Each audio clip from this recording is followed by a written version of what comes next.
How's it going?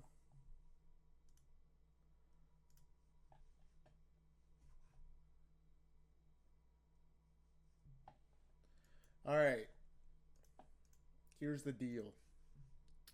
Price came down and got really fucking close to hitting the hourly equal lows, but we shot right back up, and the 15-minute time frame was still respected here, right? I guess this BPR that sent price up.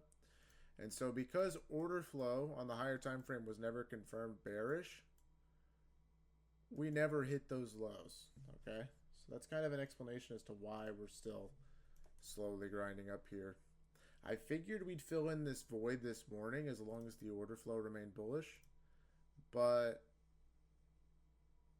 if we switch order flow, then I'll anticipate the equal lows to get hit. Now, right now, what I'm looking for as far as a dream scenario goes is a sweep of the lows here. Okay. And that will bring us into a 30-minute bullish gap. So if we don't get that low, maybe this low will do as well. And I hope we leave these 15-minute equal highs intact because these are very significant, strong equal highs. We do have an SMT at high of day here. So it's not necessarily a guarantee that we go back for these highs. But this is a top 3 liquidity pool for me. So as long as the order flow remains bullish on the higher time frame here, meaning we respect this 15/30-minute gap, and price gives us a good inverse after sweeping the low here, I think this is a scenario where you can long in premium and get away with it because this is a really strong draw. Second best draw, sorry, not third.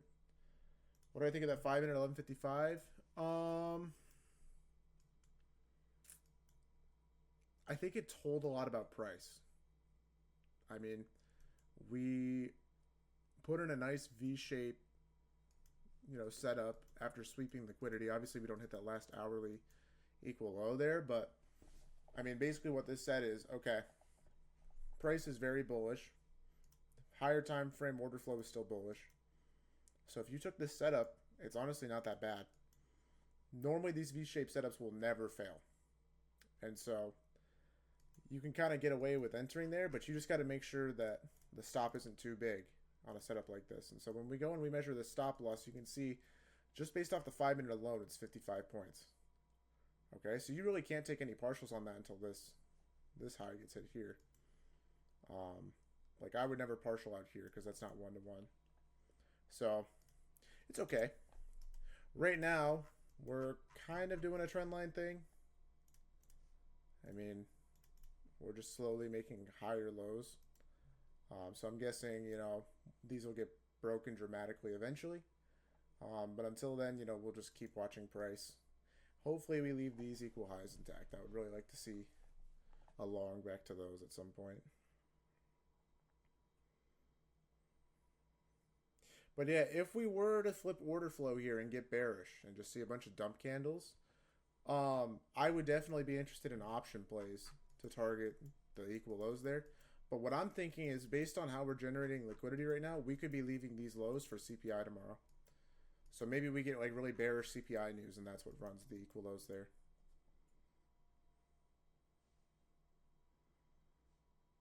Yeah, that would be the ideal scenario, DGen. And then I feel like there's going to be a gap here. This 5-minute gap is really going to tell us a lot about order flow, I think. Obviously, we have a 15-minute right there, so this will confirm higher time frame order flow if we inverse this. But as long as we're still respecting this 5-minute, I think we'll be in good shape.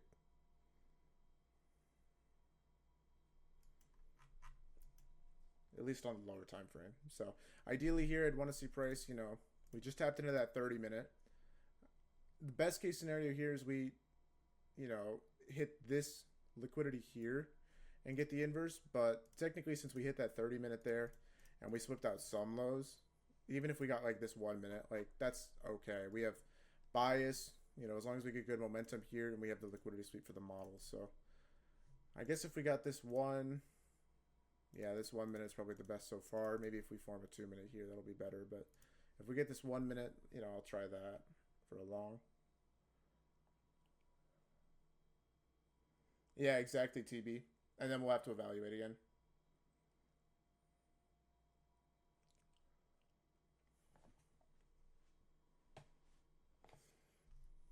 So basically, like this 5 minute will tell us like lower time frame order flow, and then when we tap into the 15, we'll have to evaluate again.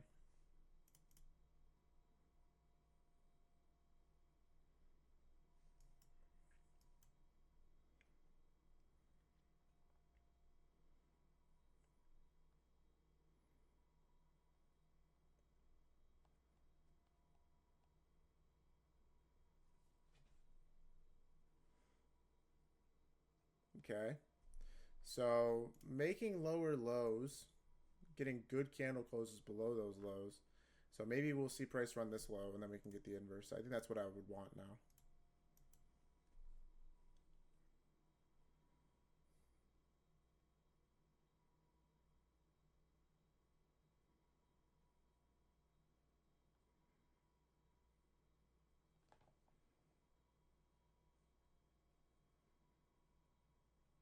Okay, so made equal lows there. All right, we ran those. Okay, so there's our low. So now if we get a bullish inverse to the upside, probably this 2 minute, this would be good to take. Actually, maybe it'll be a 5 minute. If we get this 5 minute, that would be the best inverse here. Singular, obvious. The issue with this 2 minute is there's a tiny 2 minute above it. So yeah, hopefully we get this 5. We do have a bullish SMT here. Are we way too high in premium? No, we have a good draw. So this is that one scenario where if we have a good enough draw, I will take longs in premium. So we have this 15 minute, and as long as order flow remains bullish, then the equal lows to me don't really matter. But yeah, we got another 3 minutes. I mean, like, okay, let's evaluate other gaps here. We have this 3 minute gap. It's okay. It's not as obvious as a 5 minute would be here. We have a 2 minute. It's better. I think this is definitely better than the 3. So we'll watch the 2. But my problem with it is there's a tiny 2 minute above it that could be respected. So I feel like for a singular obvious gap setup here, for the best model entry, it'll be the 5. But we have to wait 3 minutes, and there's a chance that doesn't even happen. You know, maybe we have a 30-second play here. Not really.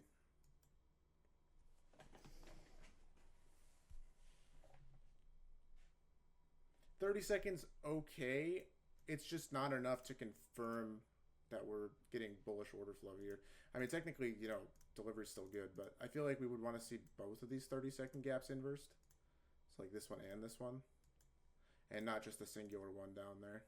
But the problem is you're longing into a bunch of bearish gaps. So this is that scenario here where it makes sense to see a manipulation leg. Which it's unlikely to get a manipulation leg here if we're going to treat this as a soup. That's why I'm saying the best opportunity we'll get here is the 5. So I'll just leave that as is. You know, if we don't get the 5 minutes, so be it. But this will be our best opportunity, and I'll take this if we get it. You take anything in the morning? Yeah, I took the confirmation long setup after the 1 minute played out. Honestly, I was looking for shorts here, and then I was just tunnel vision on it, so I didn't really recognize this, but this is an A+ setup in live time. And then me and my one-on-one, we took this long. I got in at like 6.9, and then sold at 8.9 because, you know, 1-to-1 targets. But yeah, took the long there. Yeah, I wanted to be bearish too, but order flow was just so bullish. So there was no reason for me to flip my bias. Right? I mean, this is what told you order flow was bullish. So even though we inversed the 5 minute to the downside, the 3 minute there still held. And when you're outside of the macro time, for the model, you want to have multiple time frame confirmations. And so when we don't get that confirmation from multiple time frames, you know, we're just going to see the shorts there fail, which is what you see. Even with equal lows below. Even with equal lows below. Because the most important aspect, I feel like, of bias is order flow. And if it's not on your side, then forget it. It's just not going to be a winning trade.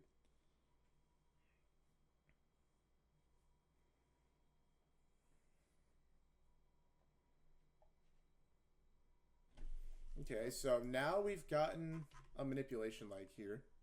So if we sweep out this low and get a nice reaction, you know, and we form a 30-second gap, that I would be more interested in taking than the 30 seconds from before. But so far, we haven't swept out that low yet, so you need to see that happen. This is a very small gap. It's only 3 points, so even still, it doesn't really meet that criteria that I'm looking for. Maybe if we get... Nah, the 1 minute's still not good enough. Dang. So yeah, we're just not going to get a setup, you know, that would come off a manipulation leg. We'll need to see the 5. We did get the 5-minute gap though. We got 30 seconds, so this will be our play. You know, let's just check to make sure it's 1-to-1 at least. I'm positive it is, but just so we can see risk. So yeah, risk on this play will be 16 points. Target 20 something, 22 and a half, and then I don't know. I'd probably just scale everything there.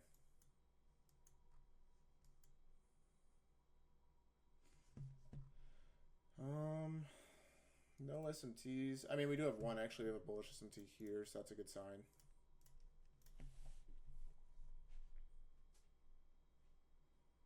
So yeah, you just want to see price just violate this 5-minute gap. And then that'll be our long setup.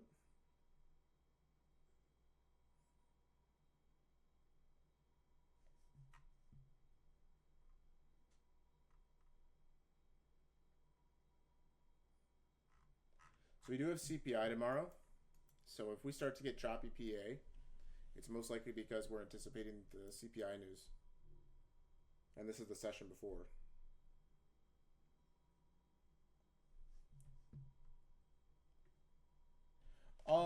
Zebi, I'll always put a hard stop at the low of the swing that we get the IFEG on. So like in this scenario here, I would place the hard stop loss at the low. And then I'll have a manual stop if we close back below.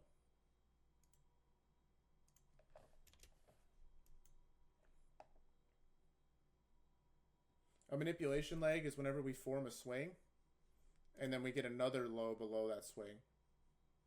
And usually that low produces a turtle soup or something.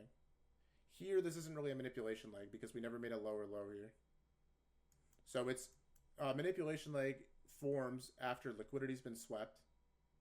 So we get this swing here that runs liquidity. And then the manipulation leg forms after that low has been created. So basically it's just a lower low that forms after the low that's created that sweeps liquidity. Is this 5-minute a funded play? Yeah, I'll take it unfunded. It's got bias. Hopefully we get good momentum, and then it's the model, you know, sweep and then singular gap, and then, you know, we're good to go. If it doesn't happen here and we start to head lower, you know, we could see maybe 50% hit here. I'm not sure if that 15-minute aligns with it at all, but yeah, it doesn't. Okay, so maybe the 5-minute BPR. Maybe that's where we're going if price is going to inverse this 5-minute gap here. I feel like that doesn't really make sense though, because this 15-minute gap should be respected, I think, if we're going to be bullish. So if we're going to go for 50% here, we're going to have to violate that 15-minute gap, which doesn't go along with the order flow. So if we reverse here and we violate the 15 and we go for 50, we'll probably just run back to the equal lows, if I had to guess. I mean, even this kind of looks like AMD, right? Accumulate here, manipulate up, distribute down. We just made an equal high at the manipulation leg, which is throwing everything off. But hopefully we just get a good V shape up here. Maybe we get it during the macro too. Makes the trade even better. Probably not jujitsu. I think I just prefer it now.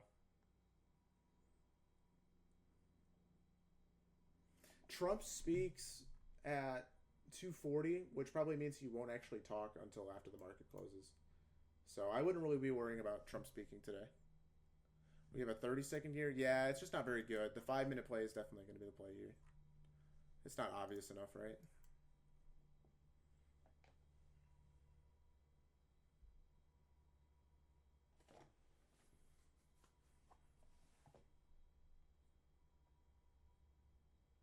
%, is at the 5-minute BPR? Yep, it's at the 5-minute BPR, that last gap in the leg. So let's go over trades this morning. I think the two best setups were the 1-minute long and then the long I took, and then everything after that was just bad. I don't think any of the shorts were good because order flow was never confirmed bearish. So if you were trying to short, you were just trying to anticipate, you know, the draw being hit, which draw is only one piece of bias. You need order flow or delivery and draw on liquidity. And so, you know, if you were shorting this morning, it just means you had the wrong bias. We had an hourly inversion. Doesn't matter. Not significant. This gap has no historical significance. And if you think about, you know, typical signatures in price as far as London session goes. If London is grinding up and we're seeing a good move in London and we get a reversal during London, which we do here, then the goal of New York AM session is just going to be to manipulate it open and get a Judas swing to the downside and then continue during London. I mean, during New York AM, sorry. Continue the move from London. So yeah, this 1 hour gap doesn't have significance. Can somebody tell me what 1 hour gap is important to tell higher time frame order flow right now?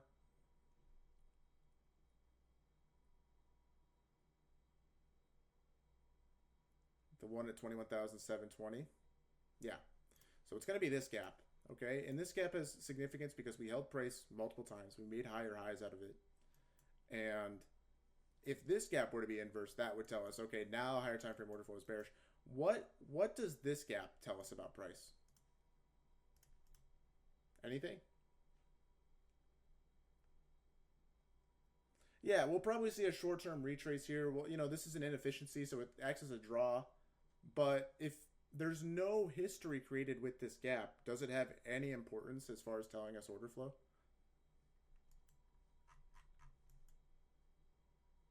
Yeah, probably not, right? So, what's going to really tell us something about order flow here is this 1 hour BPR, I think.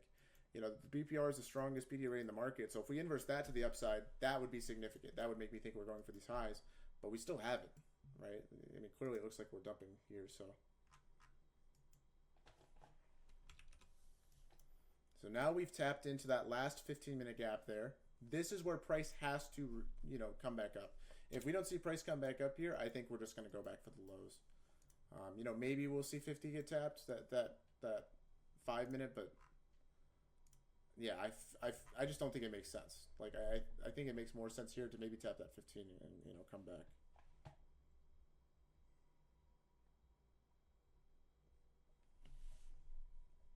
We'll see. You know what sucks is we don't even have a 30-second here to take as an inverse back up off this 15-minute grab. This order block, if it gets formed, would look pretty good, right? Like, maybe this is what OB traders are going to take for their long. But we're going to be late to the party, I think. We'll probably end up having a long the 5 minutes still.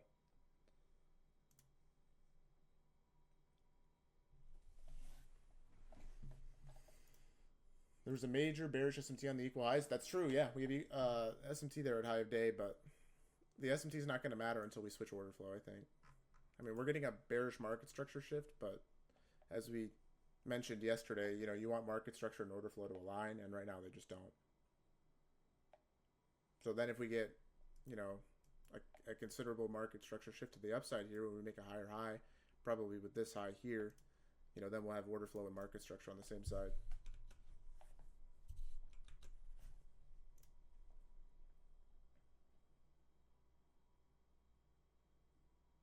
Could I go over order block? Yeah, so order blocks are best used at swing points, and they typically show an area in price where price is completely balanced. Okay, so in this scenario here, price traded down, a number of points, maybe 15 points, whatever, and then we traded back up 15 points. Now, the only time an order block gets created is when some people have the definition where if we close over the body. I have it where we close over the wick. Specifically on a candle like this, I would say close over the wick. So the order block hasn't been created yet, but if we close over this candle here, then this will be a 1 minute order block, which we would expect to be used to hit this high next, this 893. And essentially all it is if price wants to go from inefficiency to inefficiency or liquidity point to liquidity point and run orders, and we create an order block, that's an area of completely efficiently traded price. We had down move and an up move, okay? So there's no area in this specific zone in price where there's unbalanced liquidity or unfilled orders, okay?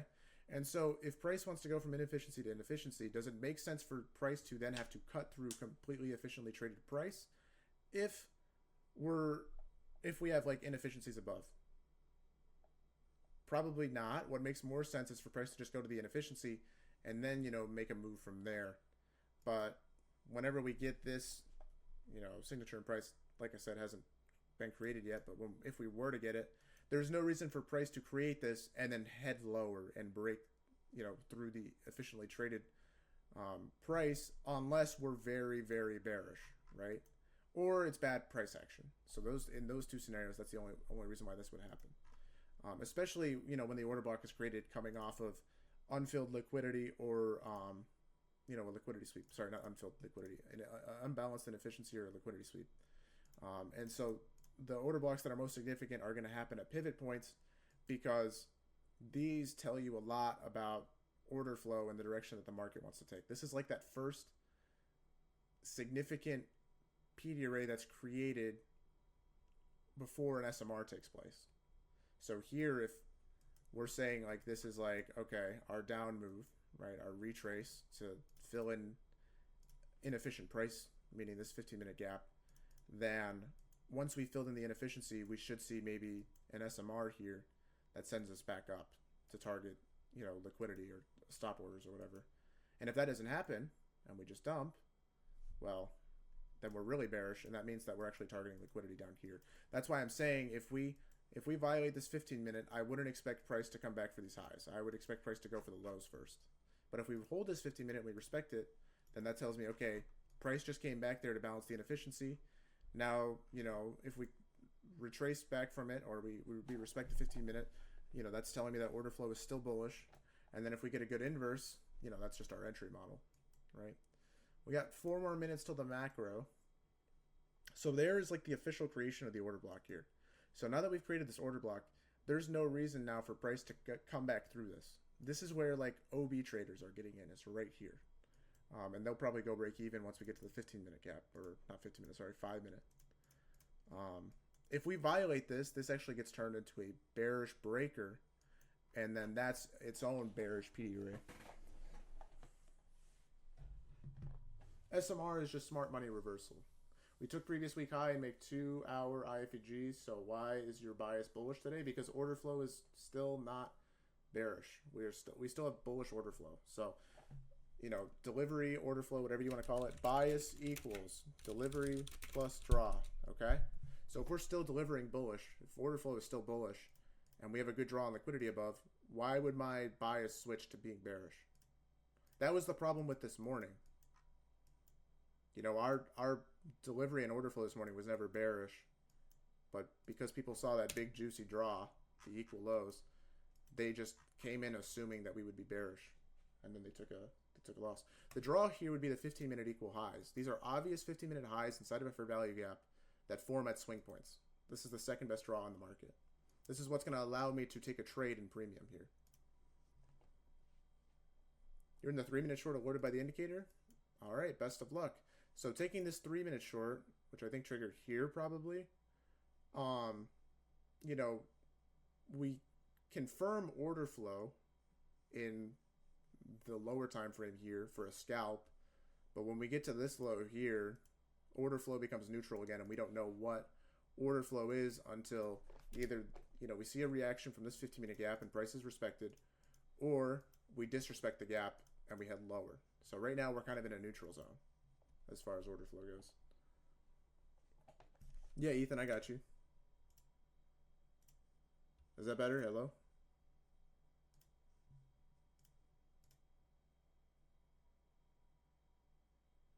Yeah, I mean, it's fine to be bearish, but you just have to keep in mind that, I was bearish going into the morning. Like, not necessarily I was bearish, but I wanted to be bearish, and we just weren't bearish. I think when Dodgy is talking about bias or that kind of thing, he's talking about what he wants to happen, but he's never, like, married to a bias. So in that way, like, yes, he probably went in and was like, I want the lows, but wanting something and actually getting your move is two different things, right? Where's the BPR I mentioned? Yeah, so the BPR I mentioned was this 5-minute down here. Or if you're talking about the 1 hour that I mentioned, it's this one here.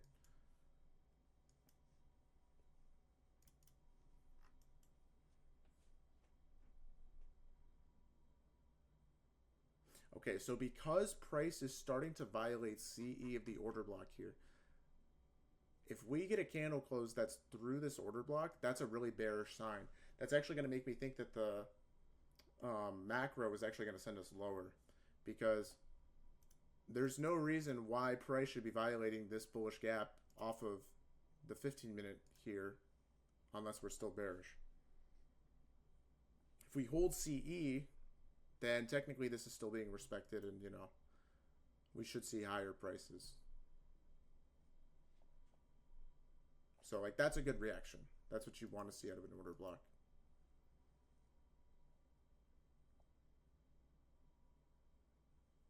Yeah, Baker, exactly, yeah. CE, consequent encroachment, 50%, same thing.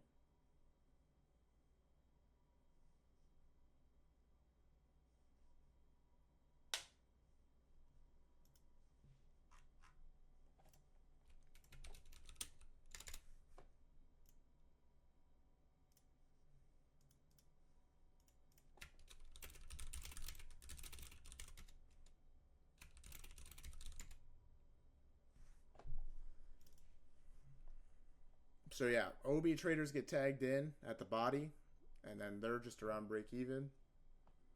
And then we're in the macro now. So ideally, this is where price should accelerate, right?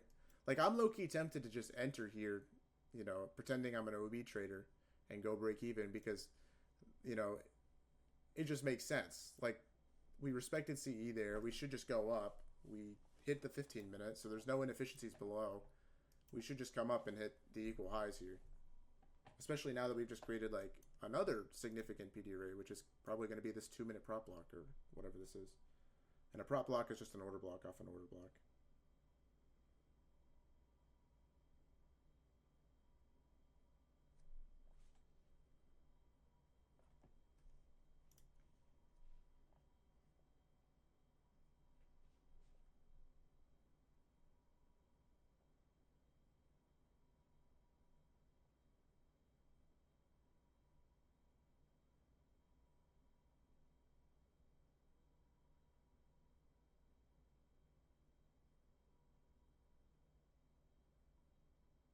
Why does it not matter? Because order flow is still bullish, Marcus. The only reason why an SMT would matter is if order flow becomes suddenly bearish. Am I entering on this? On the 5-minute inverse, yes. That's when we'll be entering because that's our model. But on the OB, no.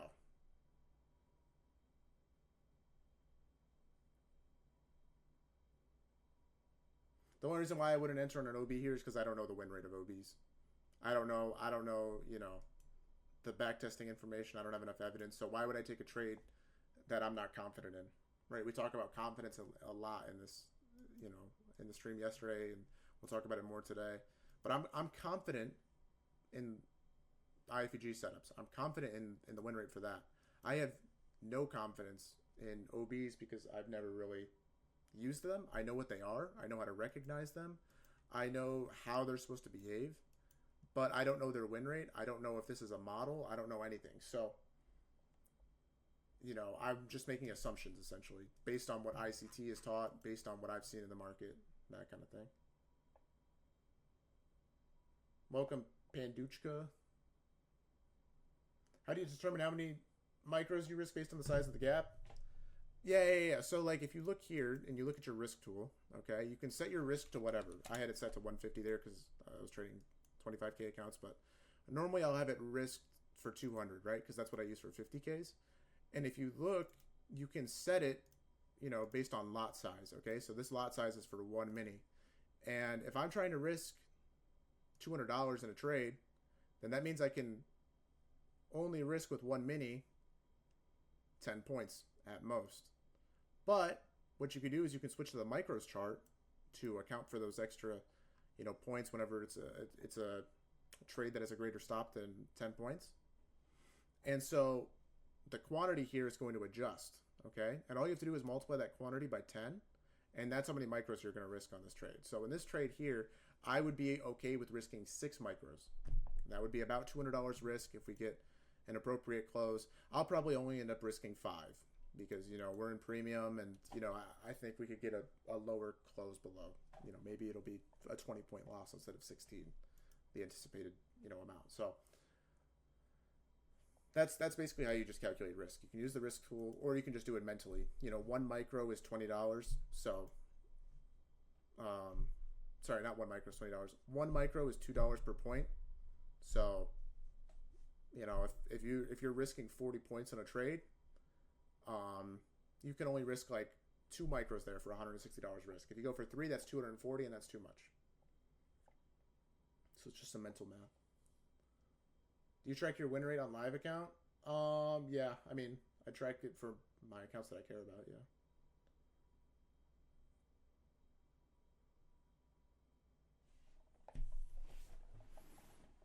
Do I use TradingView to take partials? Nah, I use TradeAvate. You said you put stop at swing low. Wouldn't that be more than 200? So the risk parameter of the tool that I'm using, I only risk based on the close, okay? I'm not basing it on the swing low here, right? And so the reason why is because it's very uncommon that the swing low gets hit. And so in scenarios where that does happen, I'm usually going to lose 1.5, maybe 2R. And so because it's a very uncommon scenario and it's not representative of the data, it's more of an outlier, it's best to just use the risk tool as intended with the usual manual stop. But what I like to do is I like to set my risk less than what I'm actually intending to risk. So like in this scenario here, my intention is to risk $250 or 10% of the drawdown on my account. But I have the risk tool set up for 200 because I know that sometimes we'll get a close back below, and over time my average for my trades will make it so that like my average risk is like 250, you know, in those times that like price hits the low or whatever. And so if my intention is to risk 250, but I'm going to set my risk tool at 200, that accounts for that extra stop. That's why I have it set up this way, right? And so yeah, whenever I'm taking profit at 1R, but most of the time that take profit is usually, you know, 1.2 or 1.3 or 1.5R or whatever, right? And the reason why that is because if my intention is to risk 250, but I'm risking 200, I want to make at least $250 in the trade, so that's 1R, right? I don't want to make it less than that. And so in this scenario here, the risk to reward is 1.5, so if I hit the target, I'm risking 150 because I'm only going to risk 5 micros. So if we get a really clean stop out, you know, below that candle or whatever, or below that gap, then that makes it easy, right? Like I meant to risk 150, I risked 150. But if we get a close that's 10 points below that, well, then that's my total assumed risk, and I'll end up, you know, being about where I'm at, trying to be at with 1R, right? So if we hit the final TP there, I'm not scaling anything. I'm just going to take full profit there, and that's 1R. So does that make sense?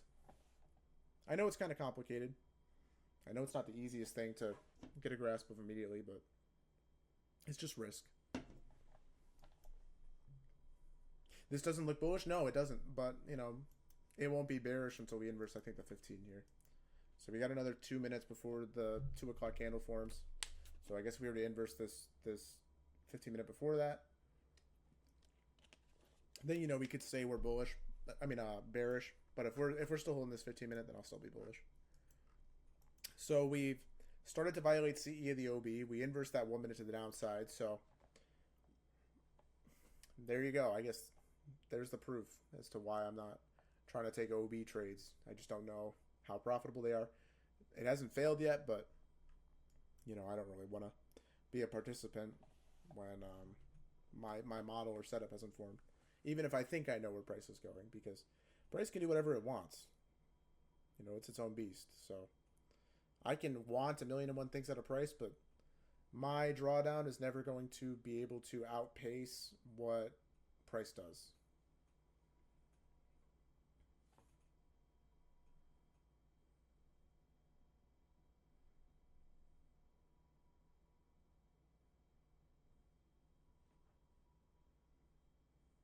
So this will be 1R if we get a good candle close here, because the long entry's there, the stop out's here, and I'm risking 500.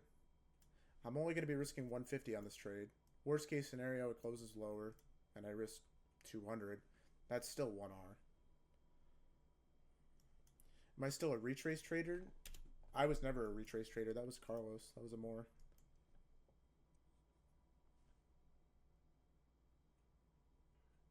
Yeah, I mean accounting for close on the entry too. That's what I thought I had that marked. So like assuming the close is like here, you know. I mean if the close is like way up here, then obviously that's going to be negative risk to reward, and I just won't take the trade at that point, right? So it has to be here. It has to be like here. Yeah.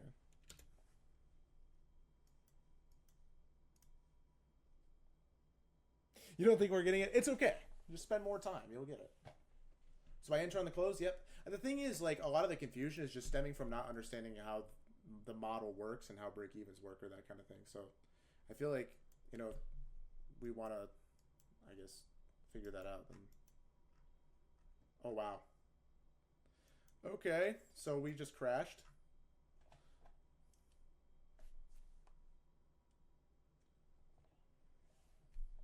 You're short? All right, man.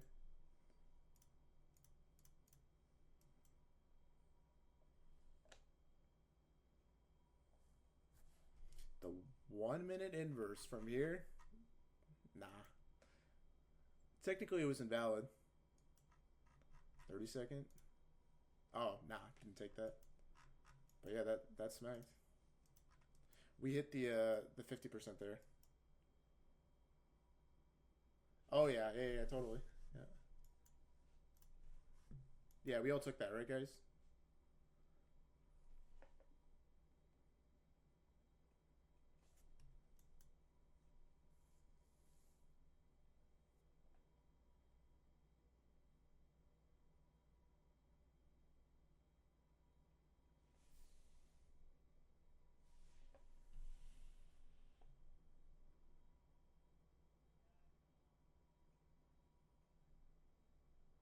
Okay. See it.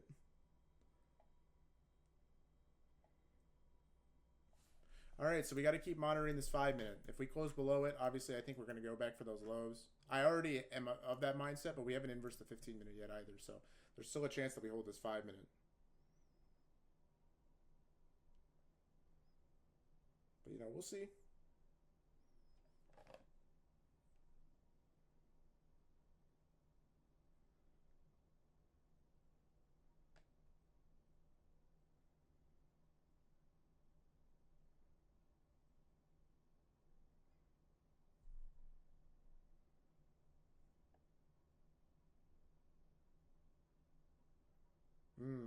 Okay. So yeah, we're struggling to get through this 5, which is to be expected, right? We're creating inefficiencies on the way down here, so maybe we have to come back and address this 1 minute. But yeah, now this 1 minute inverse wouldn't be horrible. It's just not what I would expect to work for a long, unless we like respect the 15 minute at the same time. So if we got this 1 minute right now before the 15 minute candle closes, this actually wouldn't be a horrible setup. Um, I just think like it makes more sense here to want to go for the lows maybe. So it's tough. I don't know.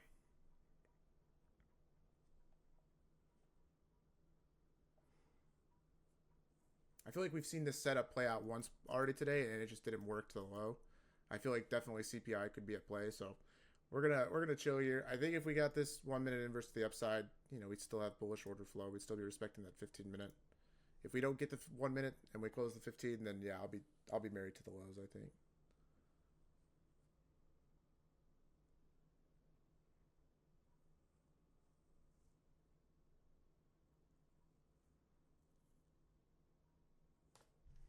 But yeah, let's see. What's the risk on this? So yeah, 22 points. So like here, I'd risk like four micros.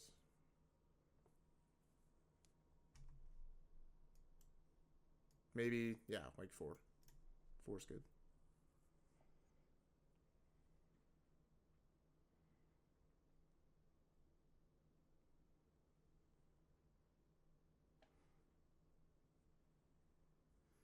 Yikes! Yeah. So this 5 minutes holding, 15 minutes holding.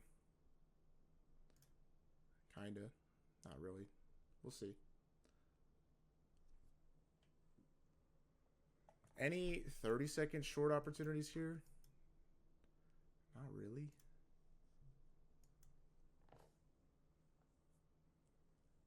Do we have any 5 minute inverse opportunities? Not really.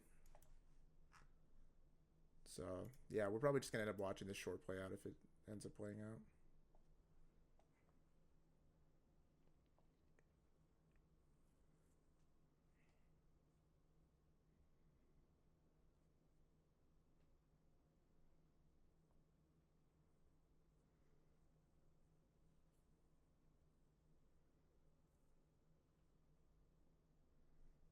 Next 5 minute candle close here in about 10 seconds. Obviously not inversing that gap below.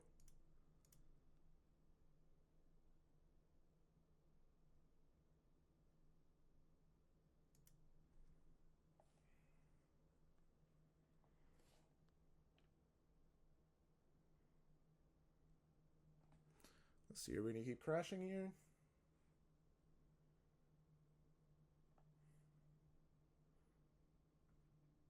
Okay. The 15 minute is an entry. Not really.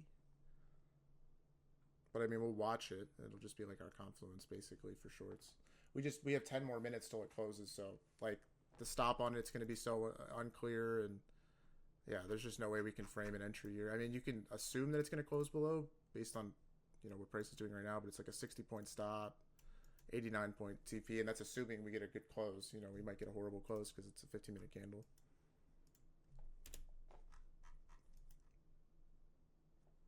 But yeah, the order flow just still is bullish here. Like, it hasn't been confirmed. Nothing's been confirmed yet.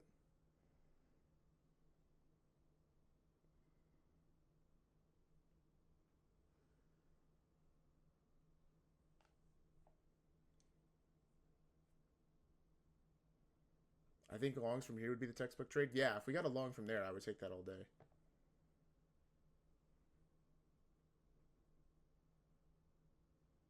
But yeah, just no setup forming so far.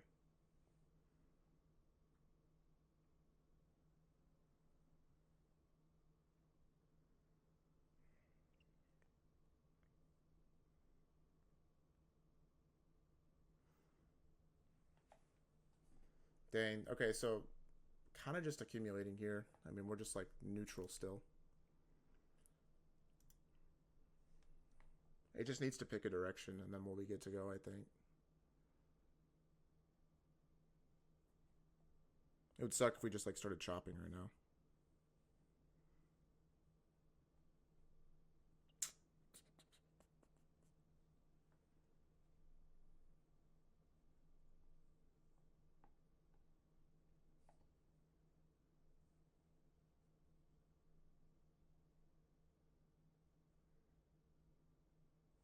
Three-minute long at this point. No, it's 3 minutes not singular. It'd probably still be the 1 minute, I think. And just go break even at that next. Like, there's not really a good long because it's all running into 5 minutes. I guess the 5 minutes the best setup here. If we got in the 1 minute sooner, that would have been good. But yeah, we're just not.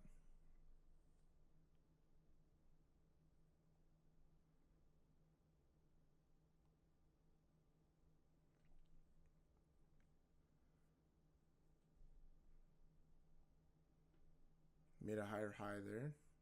Oh wait, no, mid equal highs. I was looking at MNQ. So yeah, we're still gonna hold this 5 minute. Looks like we're gonna hold the 15-2 here. So yeah, we're just still bullish. Damn, bro. It was just a retrace to that unfilled 5 minute gap, maybe.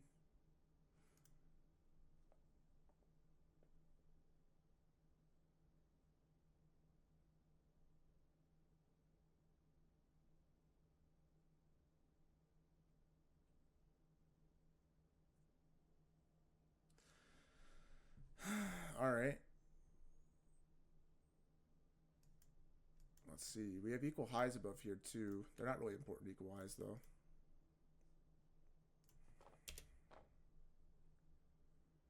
So 6 more minutes until that 15-minute gap closes. That candle. And that'll tell us whether or not we're going to go for the equal lows or we're going to stay bullish. So it's everything's going to come down to 6 minutes from now.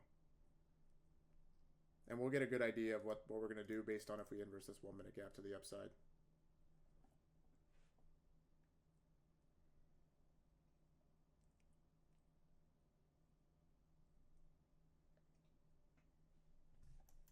And this 1 minute gap would be probably good to the equal highs. So this is what, a 2R trade almost? More than a 2R? If we got it. Do you need... So we're going to be outside the macro here if we were to get this 1 minute long, I think. I don't think we're going to get in the next 30 seconds. So no time. Model. We definitely have a liquidity sweep. Momentum's pretty bad. Bias is Kind of uncertain until we address order flow, but once order flow is addressed, we'll have a good bias.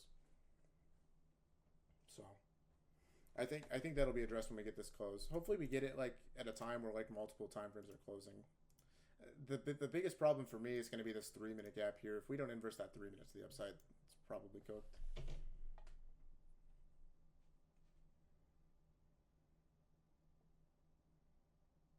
If you got the 1 minute, is it funded worthy? I think since we're going to be outside the macro time, you're going to want to wait for those multiple time frame confirmation closes. So I would wait for all the time frames here to close before going along. But honestly, I think we're going to inverse this 15 to the downside in 4 minutes. So we're not even going to be able to take a long here, I don't think. We have a 1 minute short setup here. Swept a high inside of a gap, but bias is uncertain. So not taking the trade. It's also outside the macro time now.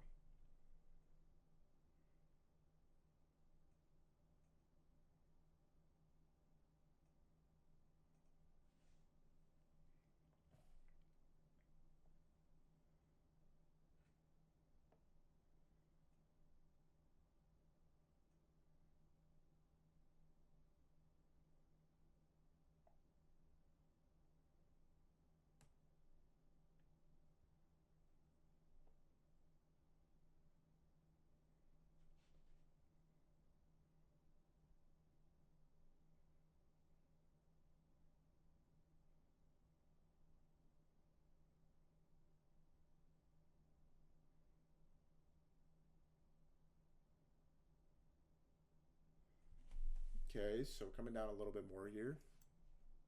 If we're expecting bearish price action here, we should see this gap get inversed. That would be further confirmation of price respecting bearish PD arrays and disrespecting bullish ones. If you're very confident in the draw and you think we're going to inverse the 15 minute in 3 minutes, this is like a gamble options / futures entry. Didn't get the close though. So no inverse there. Just close to the tick. So no confirmation yet.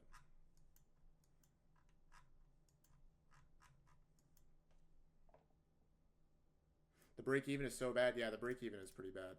I'd probably go break even at this low here because that's a low inside a 15-minute gap.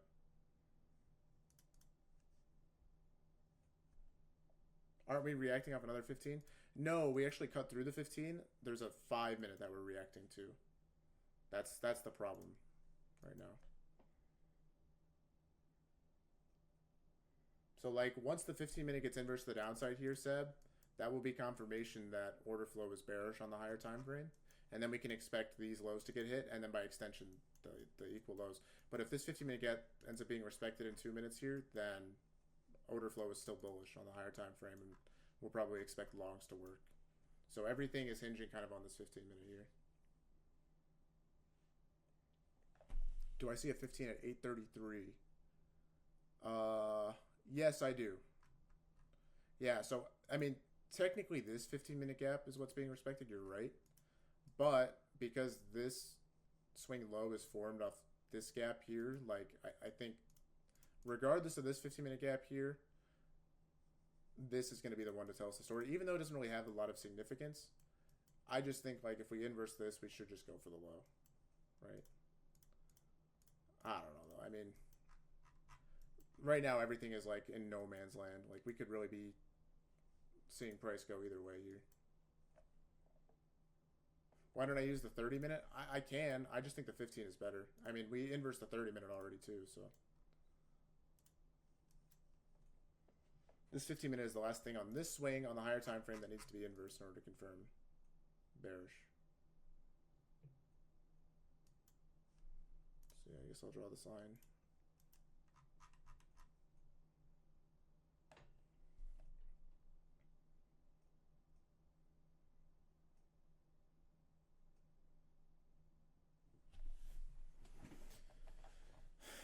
And it might take, another 40 minutes for us to do something. We might have to wait for the next macro time in order to get a move. Because if you notice, when did we start moving here?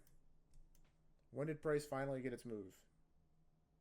What low are we talking about? We're talking about the equal lows here. The hourly equal lows that we left behind when we came down on this initial down move.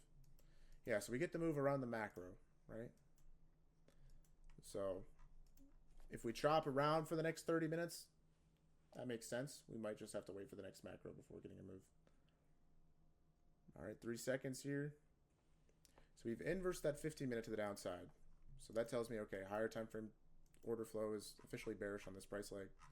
5-minute, this 5-minute gap is still being respected. So like lower time frame order flow could still be bullish here. If we start to inverse the 5-minute to the upside here, I mean, that would tell us, okay, price is probably bullish. So yeah.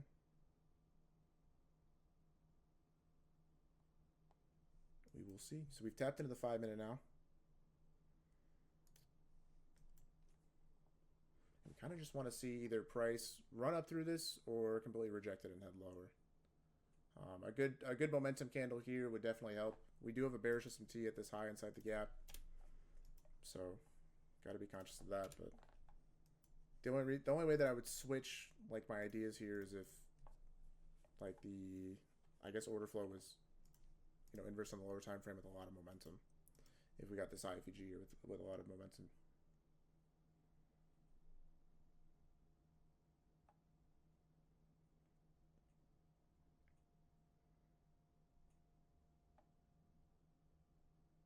Yeah, Alex, we're kind of just like ranging right now, right? We're in kind of seek and destroy conditions.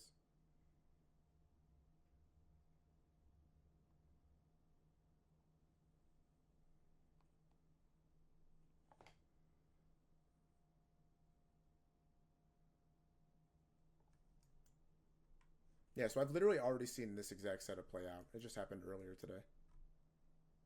If this setup plays out again, like, we're probably going to go for this high inside the gap. Is there like an unfilled 15 above? No. 30-minute forming. We're getting a 30-minute gap here, so maybe we're waiting on the 30 minutes to form and then reject that for the higher time frame move. I don't know. Yeah, we're just kind of doing whatever right now.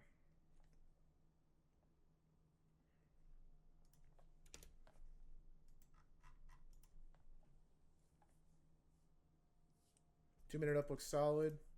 Yeah, I just need multiple time frames here. I just need the 5, the 3, and the 1, all the inverse, and I'll be good to take this setup. I just don't want to try and fade the model here when we're outside the macro. So I need good momentum, good bias, and then obviously the multiple time frames will give me that conviction I need.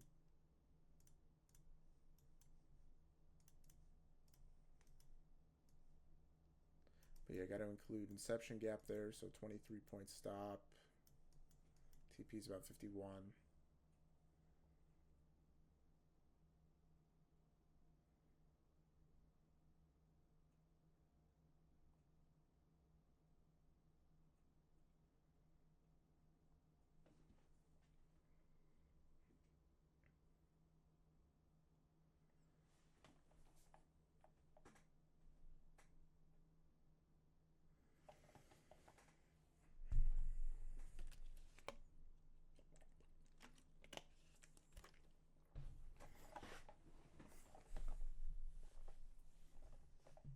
So here is where I would actually end up holding a runner, because price should go for that nice good draw.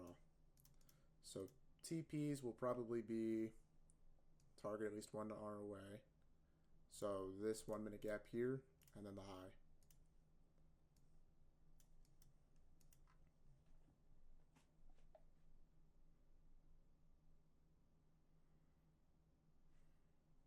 This just doesn't make any sense. Like, why would we retrace all the way back to the last gap to respect it and go back up?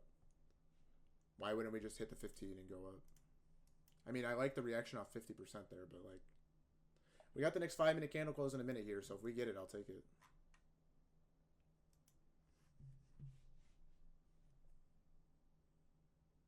Any reason to ignore 15-minute IPG to the downside? Because honestly, like, it doesn't hold the most significance. And like, if we get a V shape off 50% and that's an obvious 5-minute inverse, like, I'm not going to ignore that. That's going to be more important than a random 15-minute getting inverse to the downside. I mean, I liked the idea originally, but you just can't ignore momentum like this.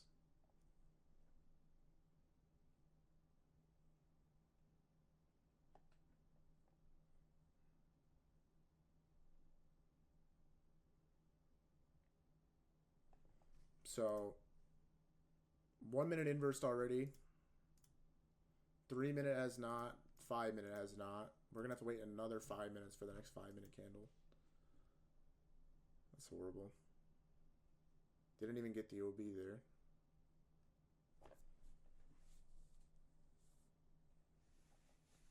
I mean, look at ES right now. ES isn't even over this high yet. I don't know why we're so uncorrelated, but like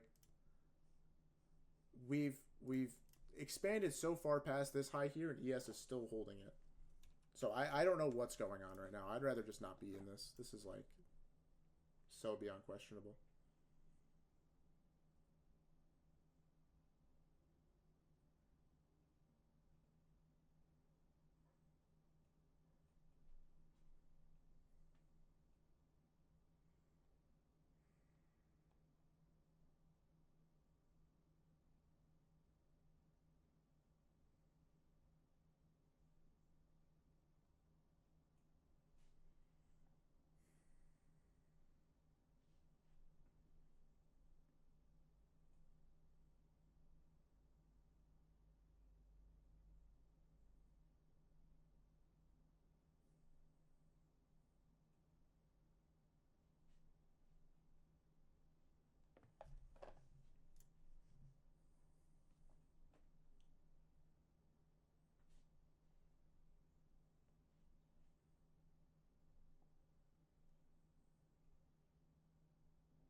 Okay, so we've retraced back to that last 5 minute gap here.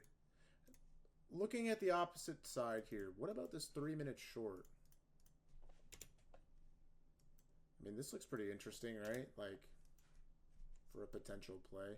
No liquidity sweep, so we don't have the model and we don't have time, so it would just be like an eval trade. But, I mean, it looks interesting. I guess if you want to count that as a liquidity sweep, but I don't know. It's not A+. This would just be an A setup. It's just a confirmation setup.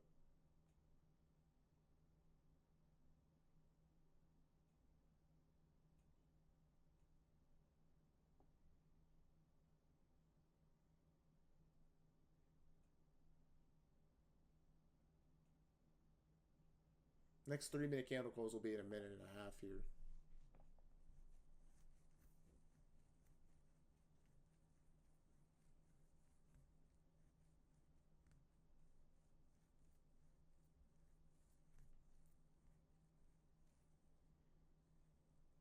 Are we just taking this as a statistics play? This 5 minute long? Yeah, I mean, it's bias momentum model for the most part. I mean, momentum we're kind of losing here, but I mean, we just IO fed that 3 minutes. So that's a good sign for it to be bullish.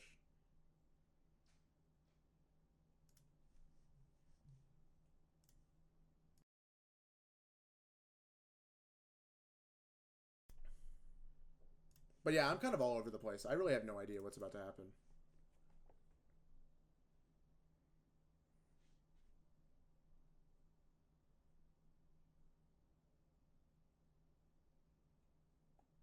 I'm not really understanding this, like, inverse the 15 minute to the downside, then get this fake move up, then, you know, come back, then chop around, then not inverse. Like, I'm just not really understanding what's going on right now.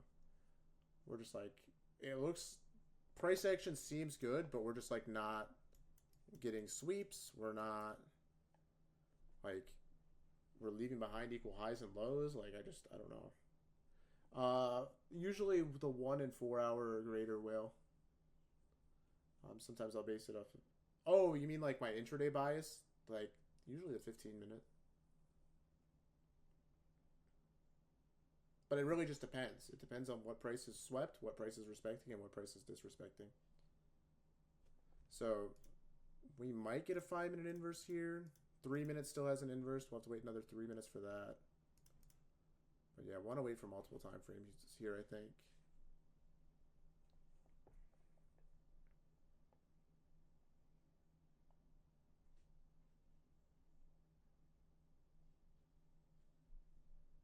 So 30 more seconds.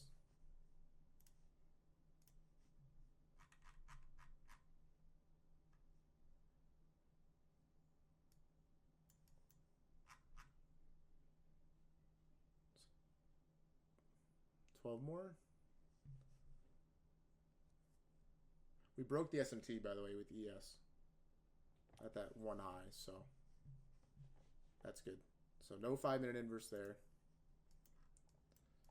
So just got to keep waiting, I guess. At least, you know, the next inverse will happen when all the time frames align, but now we're running out of momentum. So it's really just going to be a bias and model play, so maybe I won't take this now.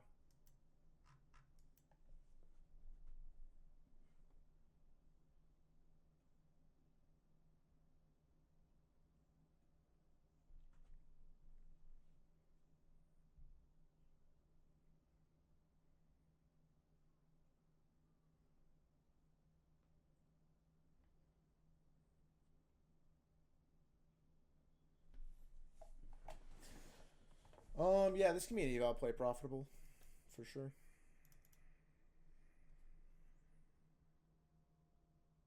I just kind of want to see one side get swept, and then I'll feel a lot better about targeting the other side at this point.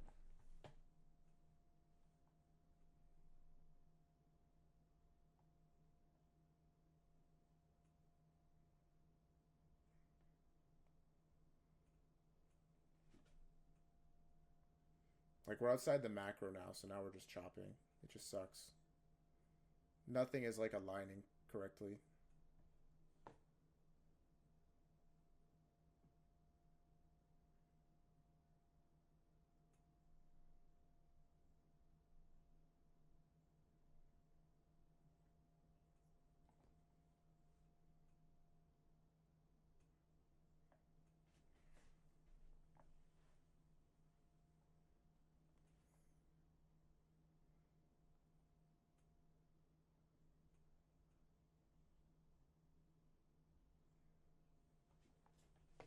Okay, 3 more minutes here. We'll keep an eye on this 3-minute gap. Still doesn't look like it's going to be closed above.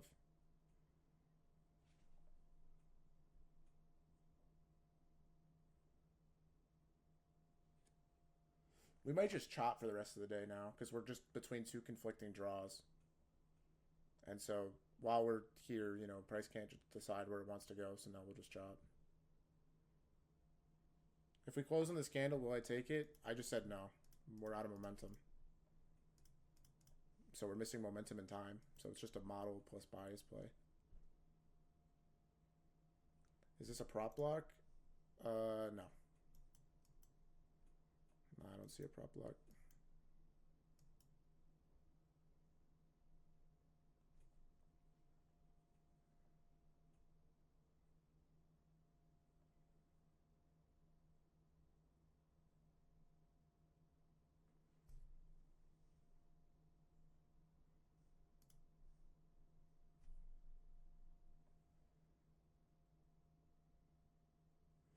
Bro, this is just doing nothing. You think we'll get a one setup for life? Hopefully. I mean, that's the goal, right?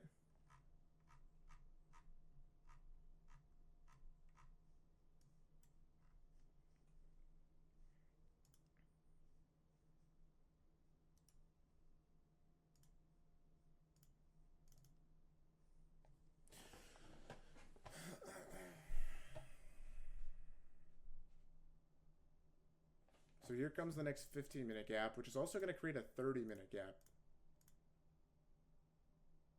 You see that Sibby there? So maybe, you know, that's what we're waiting for price. We'll tap into that and then head lower.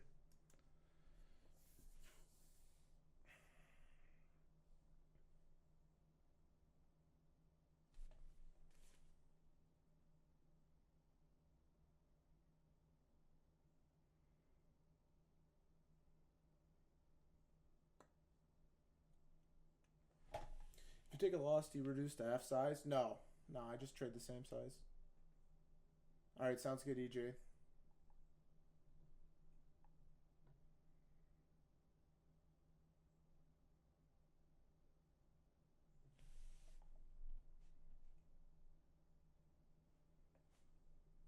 Yeah, this is horrible.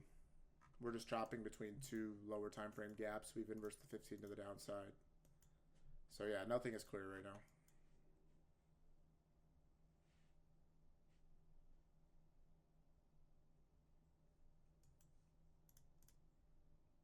Okay, so here's the next 30 minute. It's It's going to be a doji. Wow. Okay. So that moved. It was just completely erased.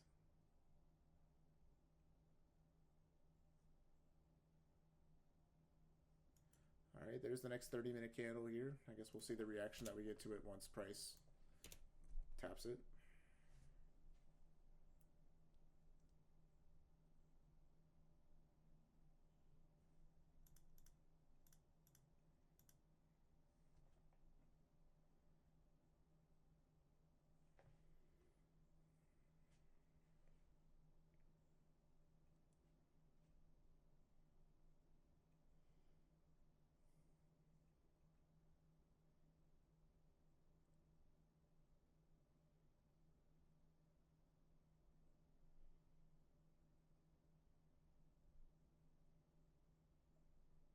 So we tapped the 30-minute here.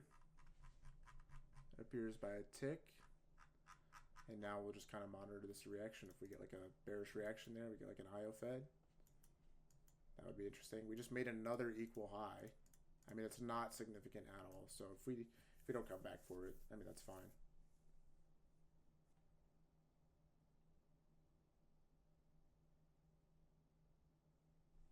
But yeah, now I'm not going to take this long because of that 30-minute bearish gap. So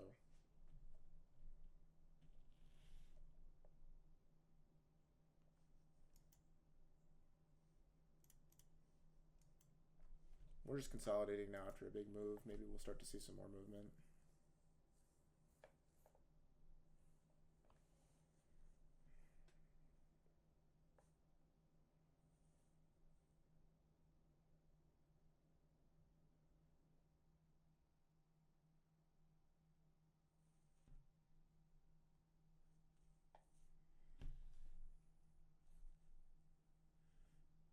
For sure, jiu-jitsu.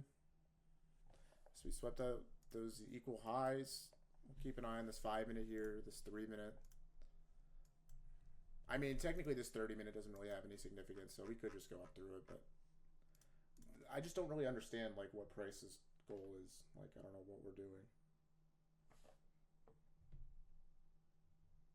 Like, why come down that far and violate that many gaps just to come right back up and then leave behind more liquidity?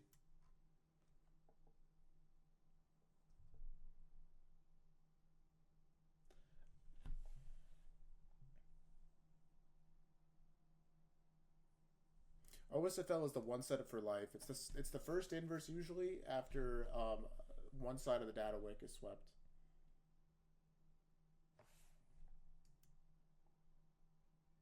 I mean, I guess we needed to retrace to 50% here, but like most times we won't violate an obvious higher time frame gap if it's above 50% unless we're bearish. Which if we're bearish, then we should see price run to the next liquidity point. And because we didn't run to that next liquidity, it just feels like bad delivery, which is like just, I don't know, doesn't result in good high probability price action.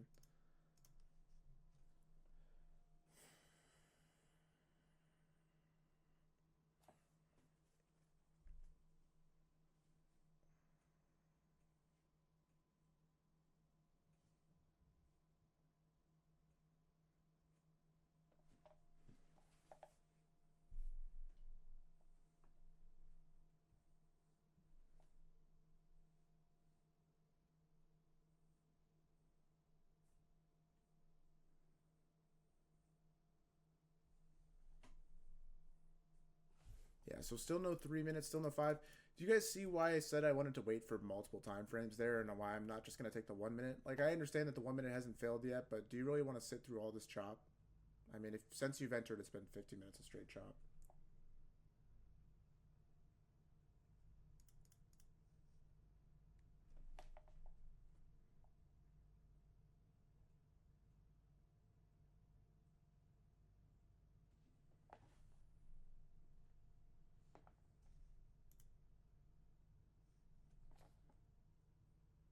All right, so we might get the 5 minute here. We got 25 seconds.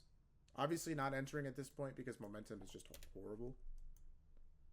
But we can watch it. It's like an eval play if you want to take it.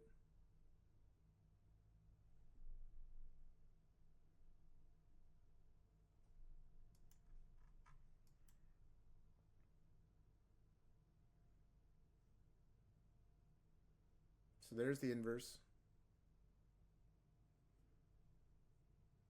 I guess I'll watch it play out. Break even for it would be this high here, I think. I mean, technically it's actually this high. There's no roadblock on the way to that high, so it should just go up once it gets there. But yeah, I'm not taking this.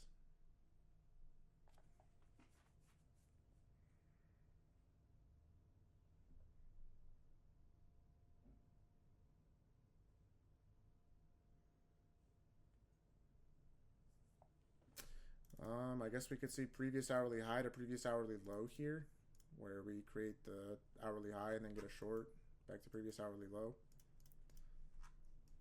But yeah, for right now, I mean, we're just bullish, I guess. I don't know.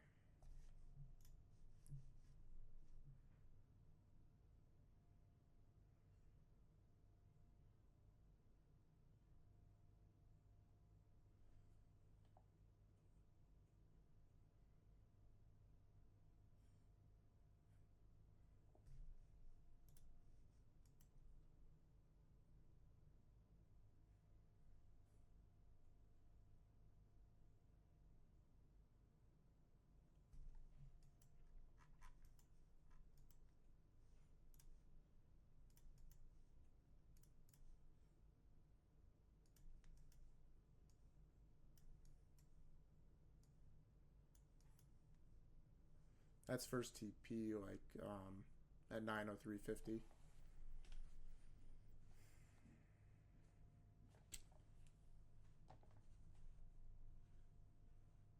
Yep, we have hourly equal highs. Yep.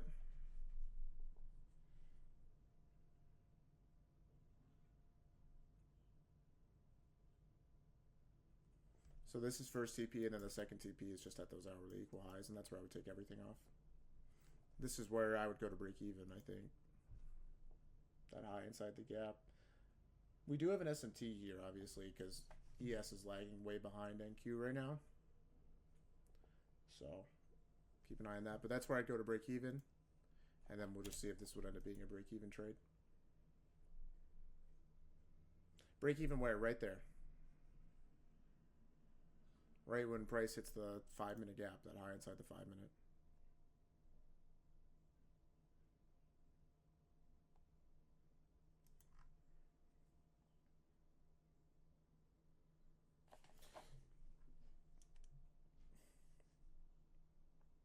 What's up?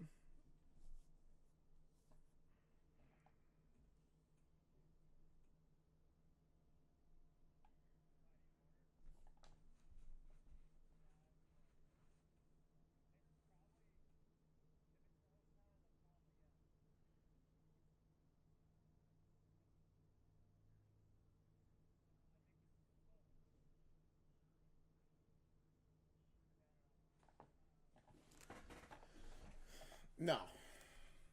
Which one? The 5-minute? No. I'm serious.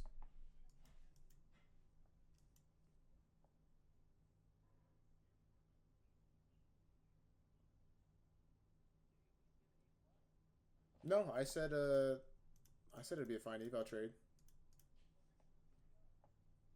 We had the 15-minute inverse. Okay.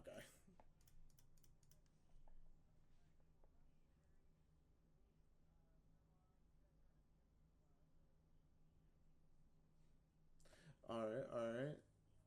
Hey, I'll take a day off.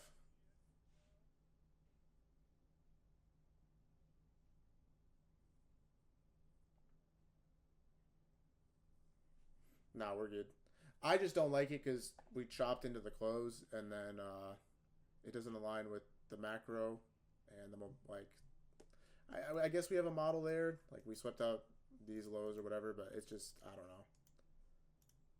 It's not really exactly what I'm looking for.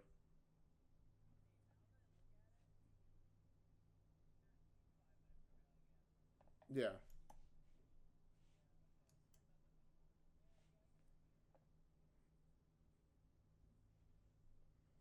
I don't know. I feel like it's just gonna be like a lot of drama for a break even trade. You know.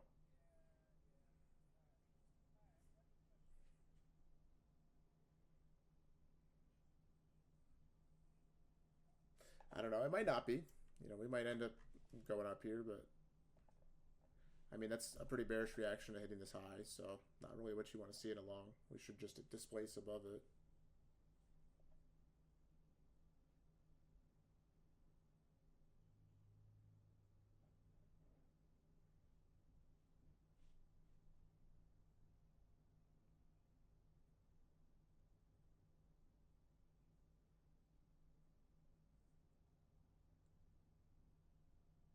Yeah, Zach. Yep, that's the idea, right? There's no roadblocks there, so that's why, you know, we would go break even at this high and not this one, because between these two highs, there's no roadblocks, and so there's a situation that we like soup the high and then come back, and we don't want to get break even there.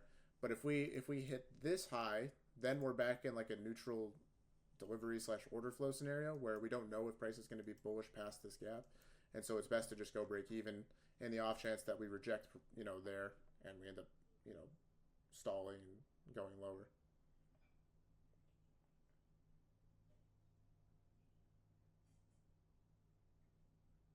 I mean, it hasn't break evened yet.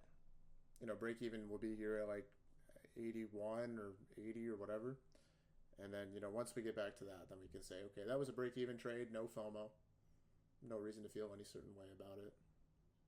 Now, let's evaluate the other side here. So we came up, swept at a high inside of a gap, and then we have these, I guess, 1 minute for value gaps here. It's not singular, but maybe there's like a short here for us. Maybe no 3 minutes. So yeah, it would just be this 1 minute inverse, I guess, to the downside. And there's not really any roadblocks before this low here. So I feel like a short there coming off the soup of that high, rejecting should work for a lower time frame scalp. But obviously, you know, we're inversing gaps to the upside and then back to the downside. We're struggling to take liquidity. Overall price is pretty choppy right now, so this probably wouldn't be a trade I would take.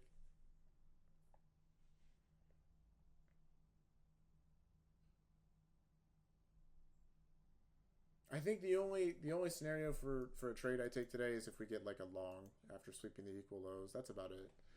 I don't think any long up here is going to be worth it for me, and maybe we get a short after taking out the equal highs, but I don't know. I feel like a long from the sweep of the equal lows is going to be way better.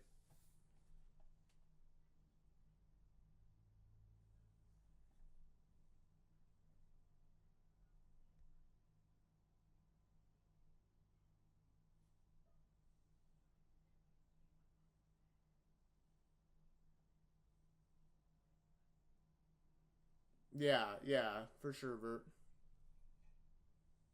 Thanks, Alex. I appreciate it. So we got 7 more minutes before the next macro.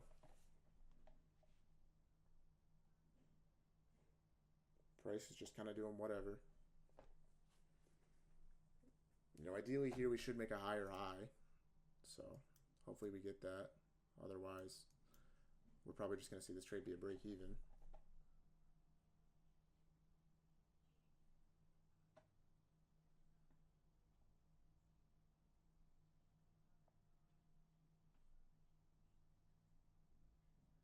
Yeah, for sure, Fahrenheit. I think I tend to agree with you. I think the other piece of it too was just we were, you know, in the macro, and then once the macro ended, we started to get choppy. So you have two instances there where like price rebalances a lot of volume, and so there's not really a whole lot for price to target. And then the other piece of it is, um, you know, we're in a low volume time, right? Isn't that a buy model? Uh, I don't know what kind of model this is. This is like the I don't know. I mean, market maker model would complete down here, so I don't know why we're retracing to 50 here when we came this close to buy side. There wasn't like anything that should have rejected price there. Actually, there was the hourly. So there was the hourly CIBI, hourly BPR that was holding, I guess. And when that held, that kind of told price, okay, you know, maybe we go lower. And ES took high of day. That's true. So yeah, we had the SMT at the high. Any reason I don't have volume on my chart? Because you can kind of see it with your eyes when the candle prints.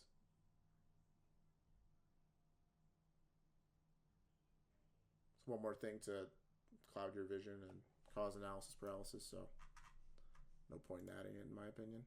But yeah, we could get a 30-minute IFEG to the upside here. I think that would confirm the equal highs for me.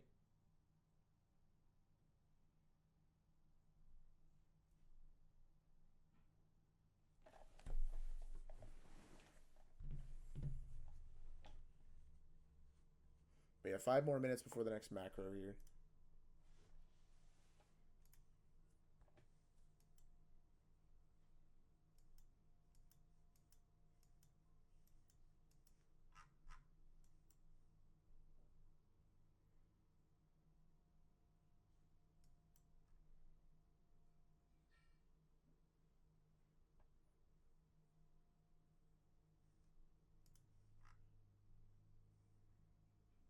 Wow, this 15-second was great. Dang, I didn't even see that.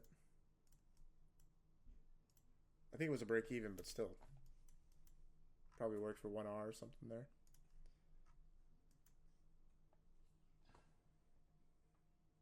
Yeah, for sure, Harry. I mean, overall, it wasn't horrible. We're just not getting the model. Like, that's the biggest thing. And, like, I mean, I guess we got the 5-minute long, but, like, I don't know. It isn't really making me feel any type of way about it.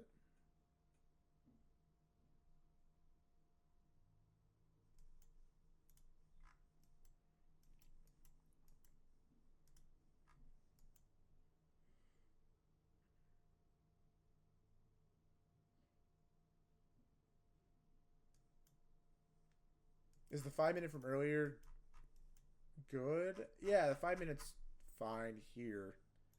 This I would be more okay with taking because we actually ran liquidity here. We just ran nothing. We just got a retrace, which I feel like 5 minutes that we get off of retraces aren't as good.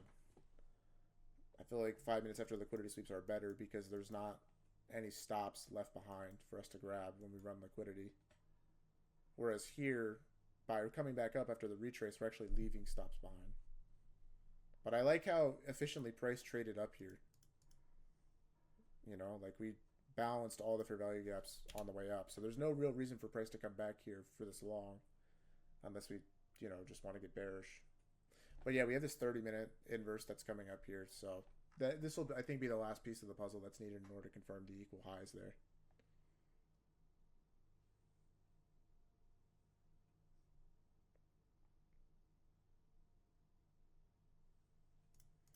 Made a higher high there. I think that's a really good sign. So no break even for this trade. So, I mean, we should just head up now. Got the macro here in 2 minutes.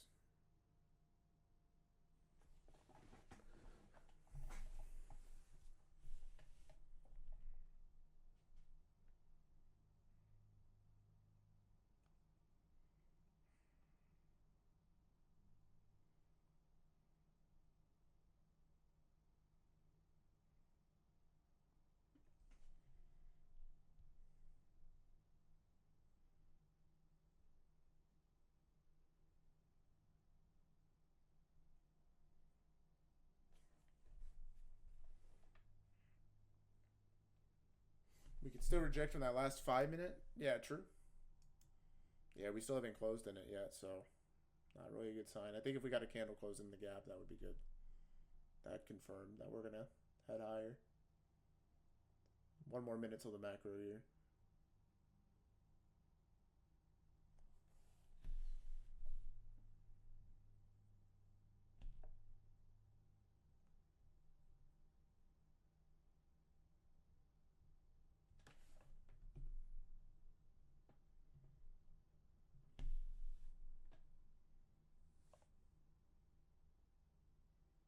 So, another 30 seconds here.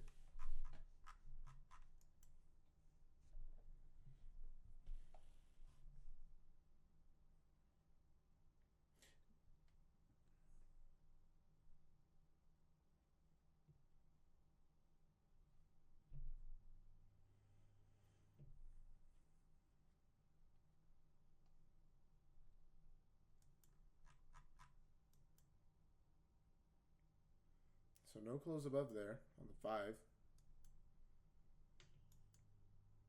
Here's the macro.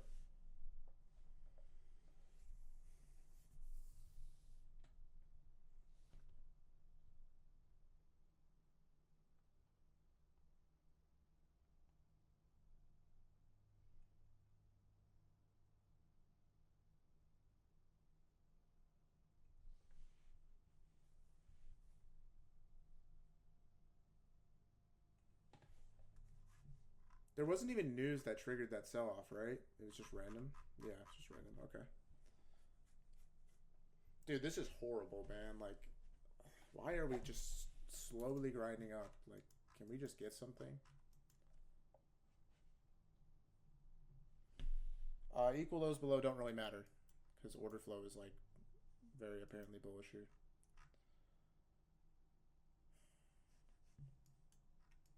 So, yeah, I mean... Yeah, price is just heading up here. First scale is going to be 903.50.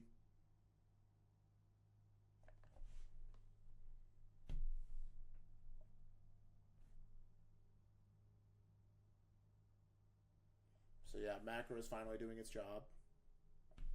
So we got there on micros, but doesn't look like we got there on NQ yet. So, okay, there's the scale officially on NQ. And then next scale will be the hourly equal highs there.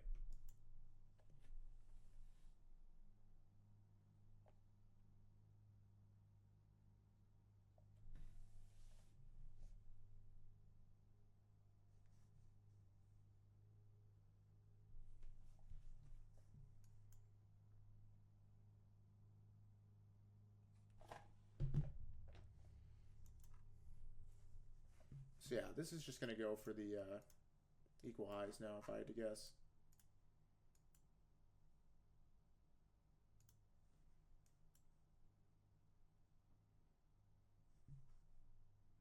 So let's see.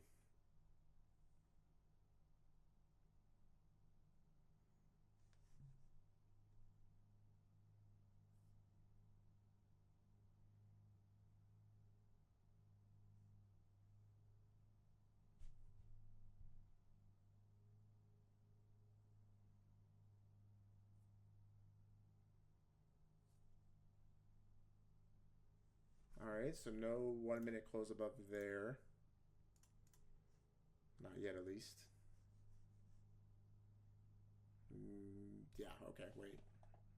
Maybe now?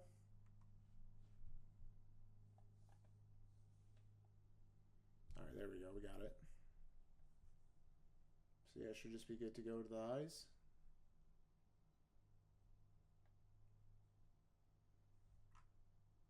About, I don't know what, 15 points away now or so.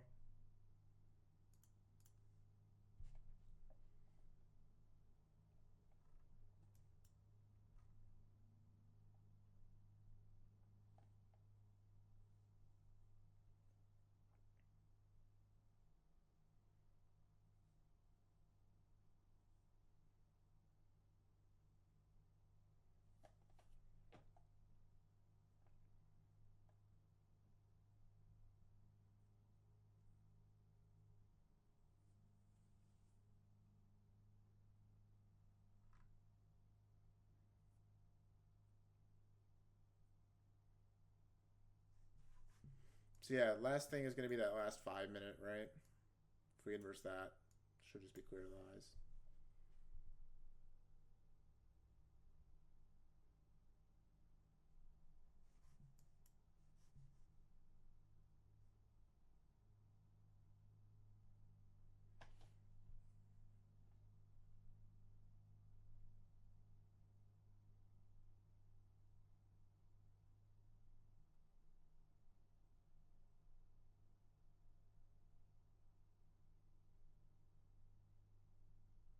So here's that next 5 minute here in about 25 seconds.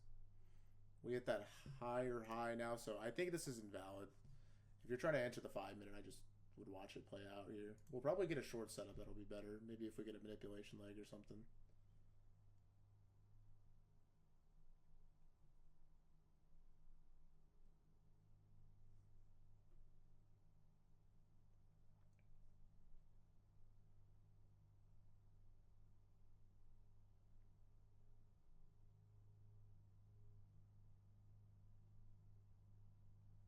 Okay. Just a little bit more now.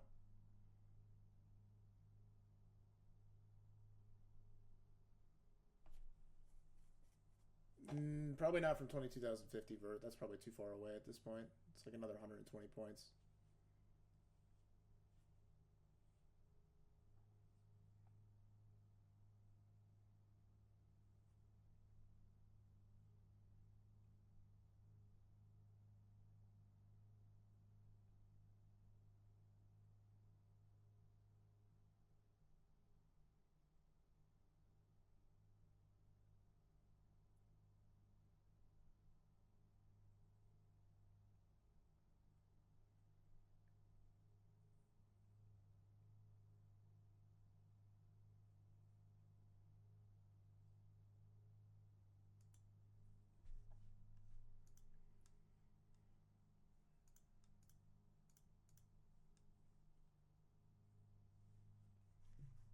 Getting real close to that final TP now. All right, there it is. Cool, cool, cool.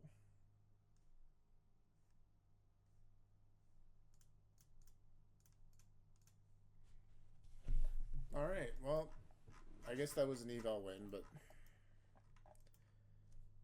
said I wasn't taking it, so it doesn't count for me.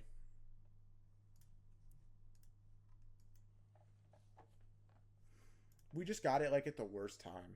Like if the timing on this trade had been better and we'd gotten it during the macro, I probably would have taken it, but we didn't.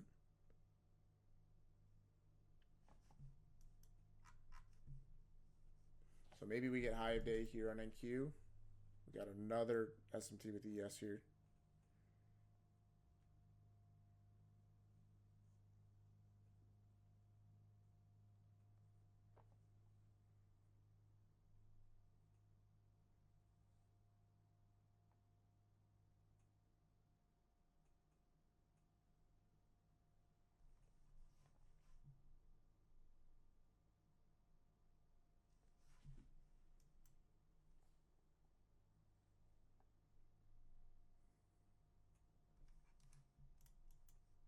So yeah, really lucky on that trade not ending up being a break even for those of you that took it.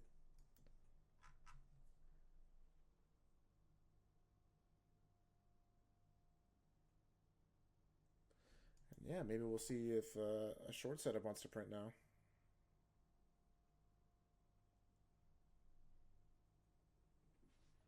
Probably not, based on how we're moving. We would need to see like a very bearish reaction here. But at the same time, when we're this close to that high, we probably should see that hit. And then I guess also we have to contend with the fact that we probably need a manipulation like here since we've just put in so many bullish PD arrays.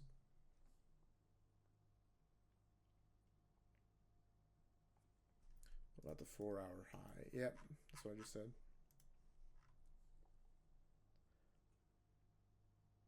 Yeah, Mormar, because we've displaced so much past this high, I think 7-3 is probably the move now.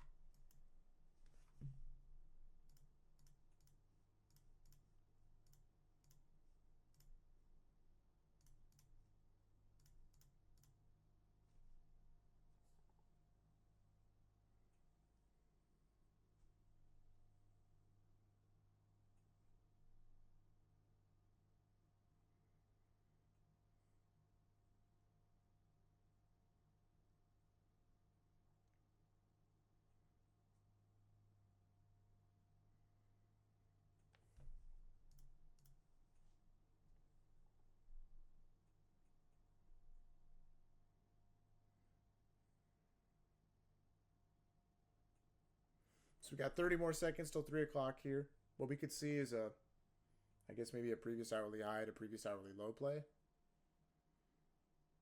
You know, if we take out this hourly high here, we take out previous day high or previous session high, whatever, high of day. And then we get like a nice reversal setup. That could be good. We definitely could get it now because we're kind of getting like, you know, more structure here. So if we got like a V shape down, that could be good.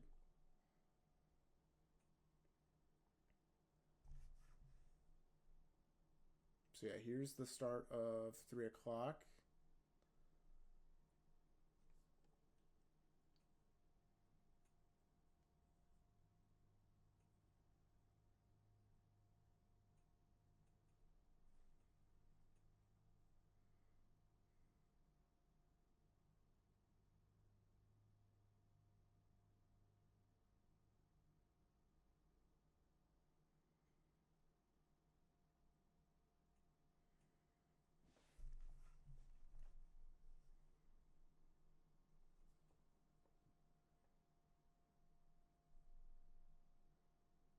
Yeah, yeah, yeah, Marwin. Yep, just said that. Just said that.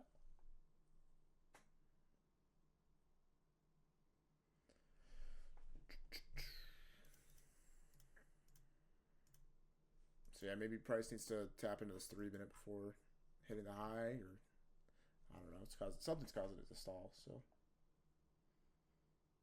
I guess we'll see.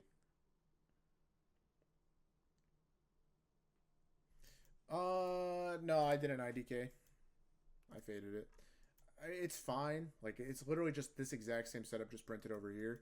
We just don't get a good liquidity sweep, and I don't know. It formed outside the macro time, and on the close we had really bad momentum. So I just faded it. I figured what would most likely happen is it would work to that high during the macro and then end up being a break even. But we just went straight up anyway.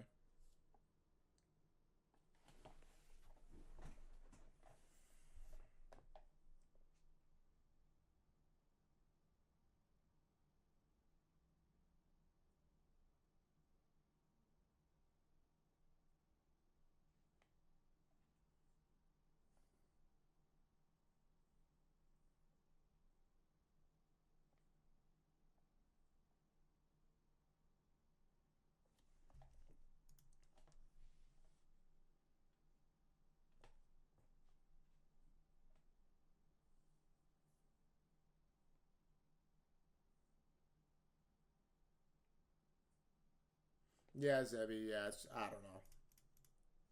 I don't know. I feel like I'm not on top of it today. I don't really know what's going on. It's just one of those days.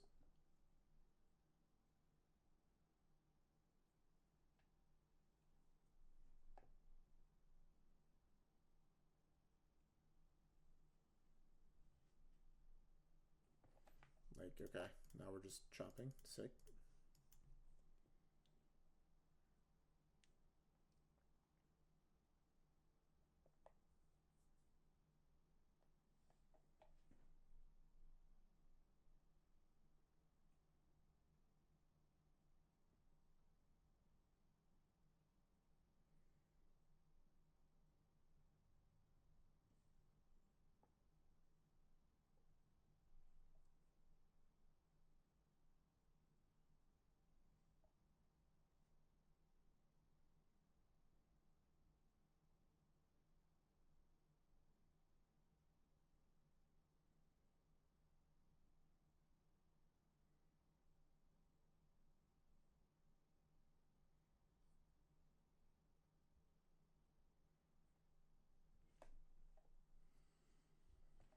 All right, just clear high of day for us, and then we'll be in good shape. And then we can, I don't know, look for a short. Maybe back to the.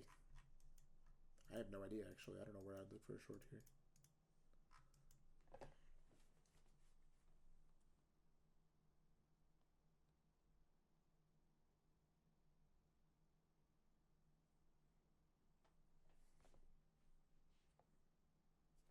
Yeah, the unfilled five. Yep. Yeah, I mean maybe the 3 minute prints something here, but I doubt it. I mean, I don't know. We'd have to get really lucky to get a setup here. I think.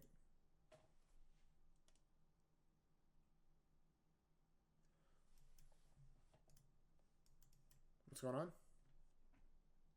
Oh, there's high day. All right, cool, cool, cool. Hey man, shit printed. Did you take it?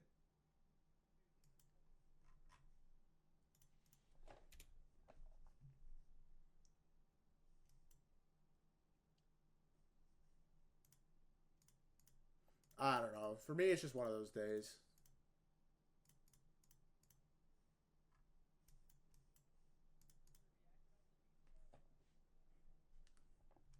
Yeah, and it was 50%. This 15-minute inverse is really what threw me off, and then I didn't want to take a trade after we chopped as hard as we did here for so long. I just I want good momentum into the close, and then it wasn't singular. I don't know.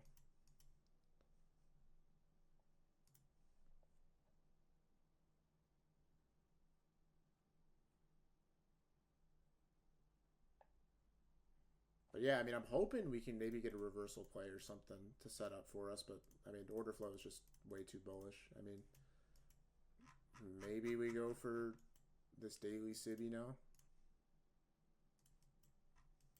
And we're just pumping past previous session high, everything. So I guess that's where we're going.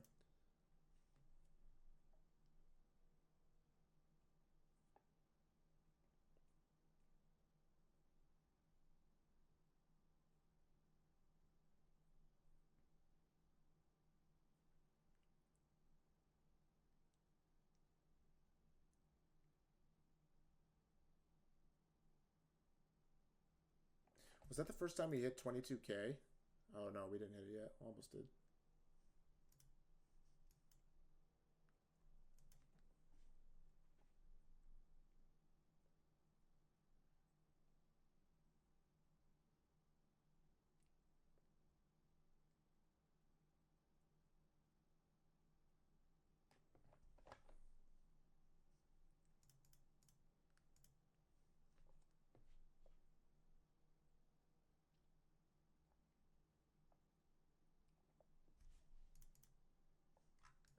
I'm good on this 30-second short. It's heavy. I'm good, man.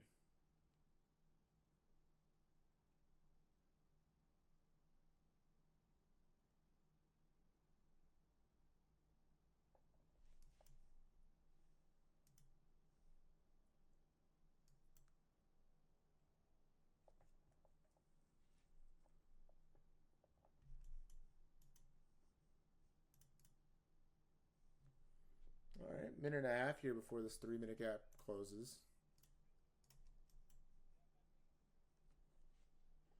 Oh yeah, not the 30-second. Yep.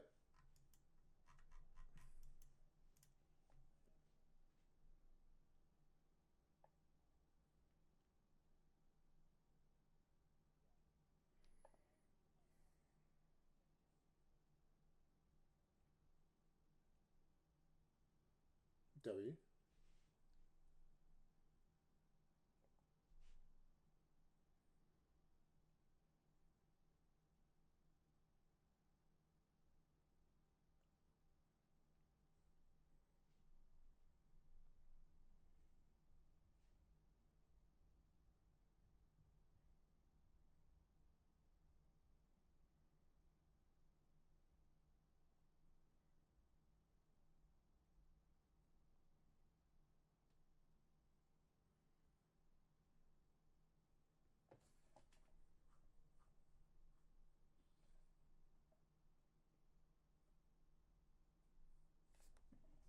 Yeah, Vert.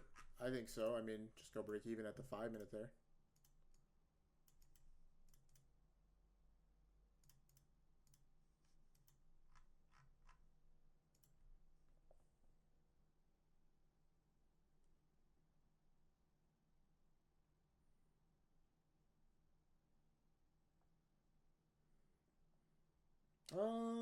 I'd probably hold it for longer jiu-jitsu, but yeah, I mean, if you don't have faith in, you know, bigger reversal here, then yeah, makes sense for 1 hour.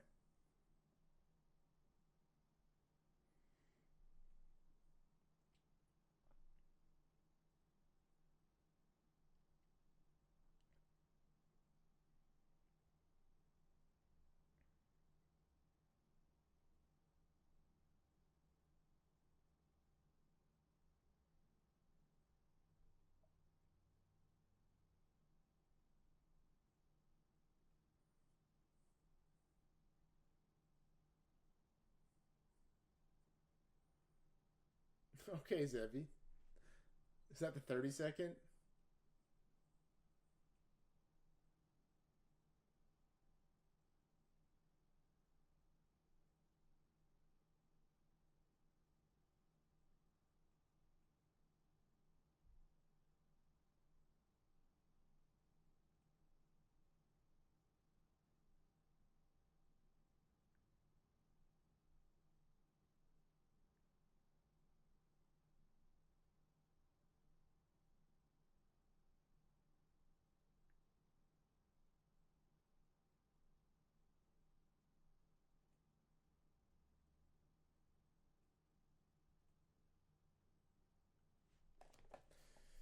All right.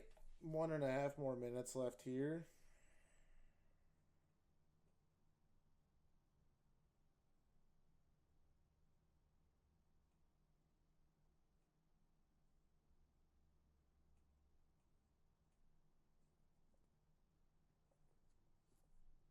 Bro, like, can this do something? I know we just expanded, so we probably need to accumulate for a bit, but true, true.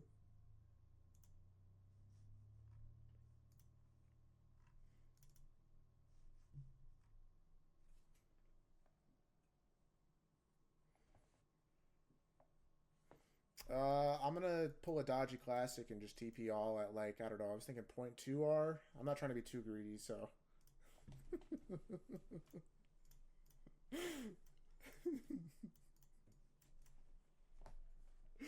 Yeah, no, no, no.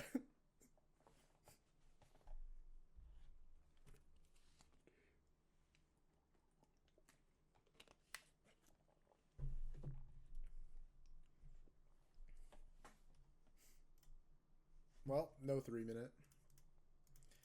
Dude, we're just gonna accumulate, man. God damn it. It's cooked. Day's over.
Eh, 15-minute close above previous high is pretty bullish.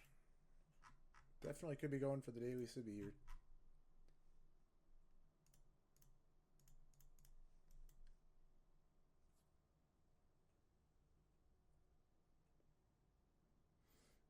It's cooking, man.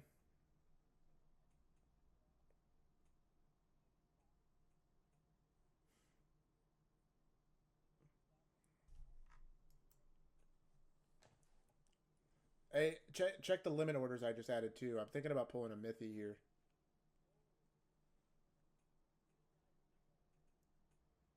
Mm-hmm.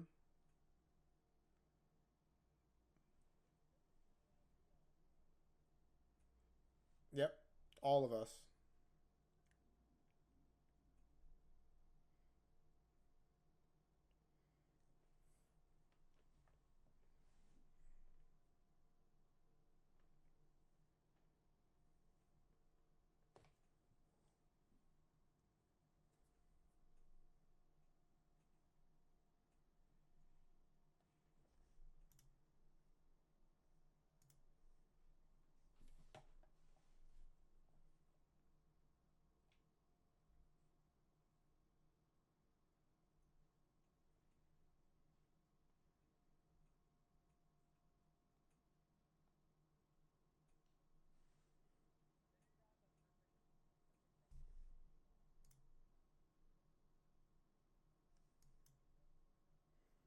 No.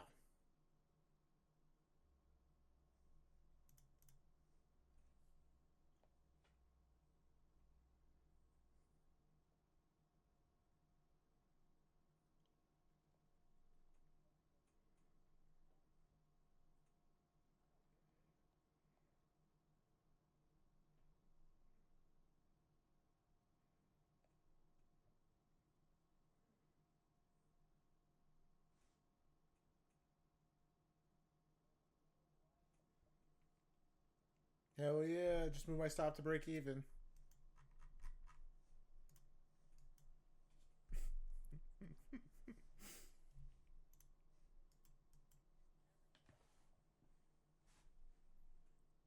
I moved my stop to break even on my live account.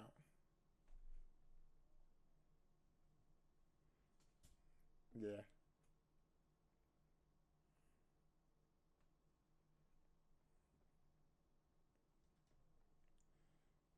Nice, Djin. All jokes aside, yeah, sure. We'll take the 3 minute short if we get it. Sure.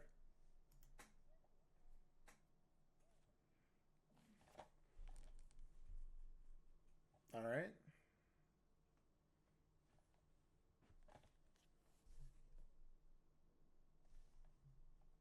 Just go break even at the 5.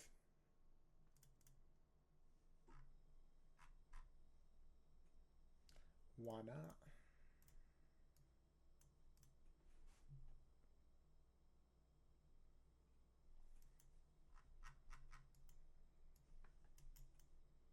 All right, let's see. 225-point trade incoming.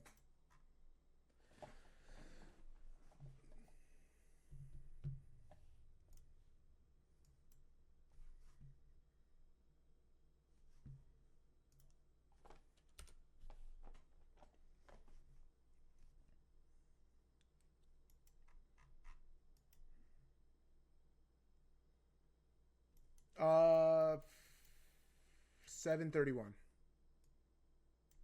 732.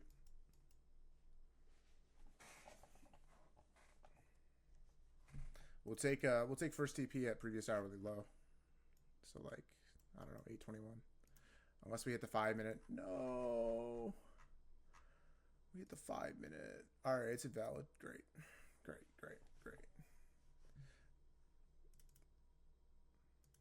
For me, it's invalid.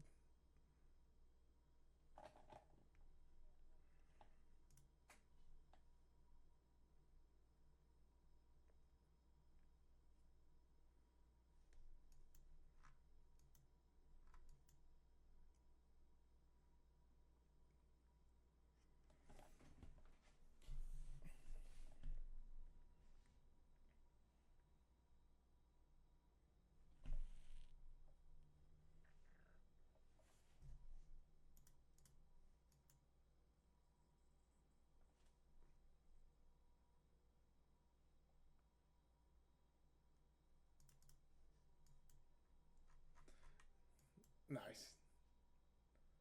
Let's see if it would have been. Yeah, it would have been a break even for me too, even if I got a good fill.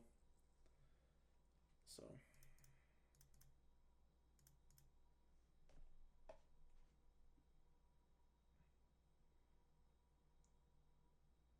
Let's go. Wait. Oh, yeah.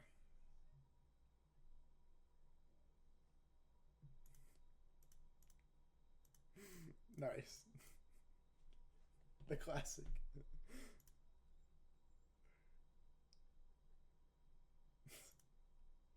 That's so stupid.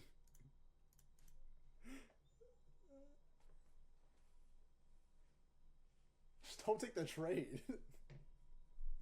It's not even worth the risk at that point.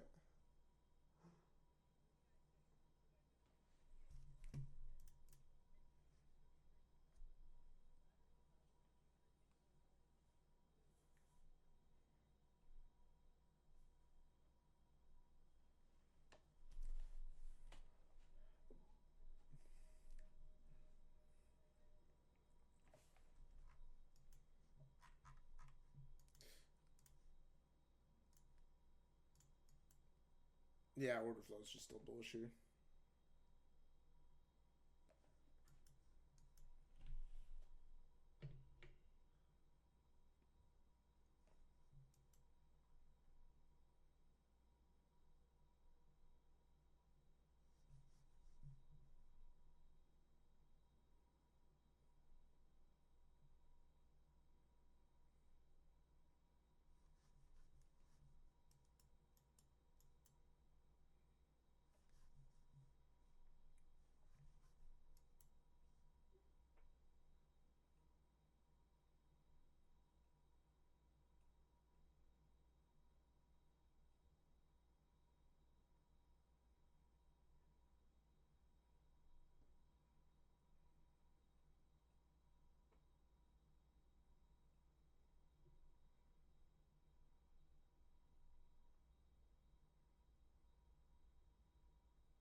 3 minute long.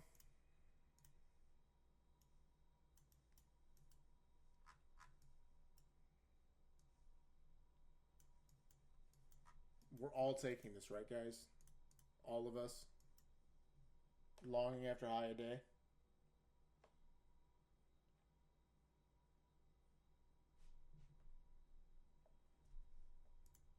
I have so much FOMO. I missed that entire trade. I'm going to revenge trade. I'm going to take this long.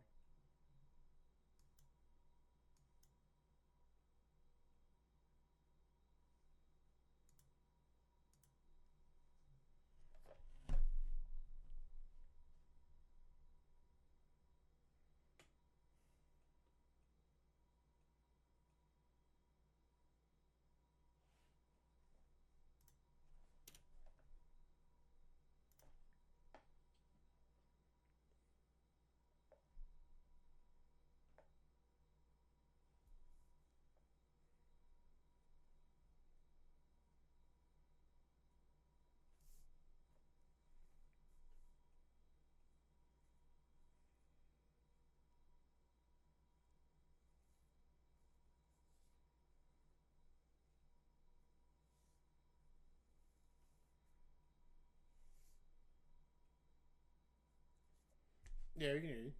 I just don't know how to play guitar, so I wouldn't even know what to tell you. Do you know how to read music? Or like, do you know how to read, what's it called? No, it's not. I forget what it's called, though. It's like charts or tabs. Tabs.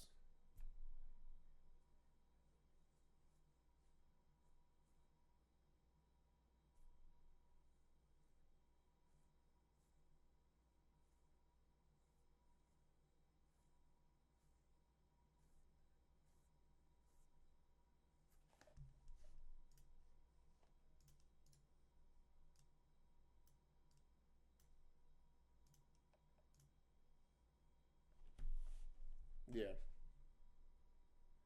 Oh, God.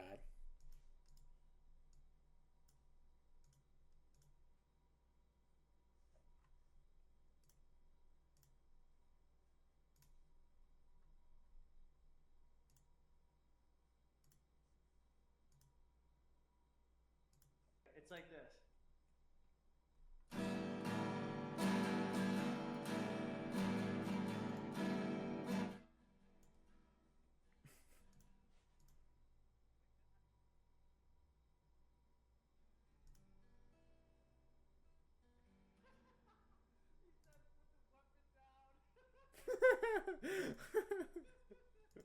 He said, "Put the weapon down."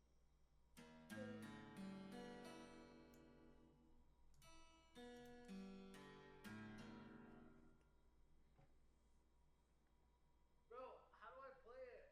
All right, guess what note this is. Ready? Guess what note this is.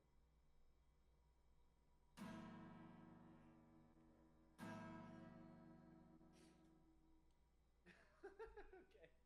All right, I'm gonna get off before people leave the PM stream. All right, man. That was lovely.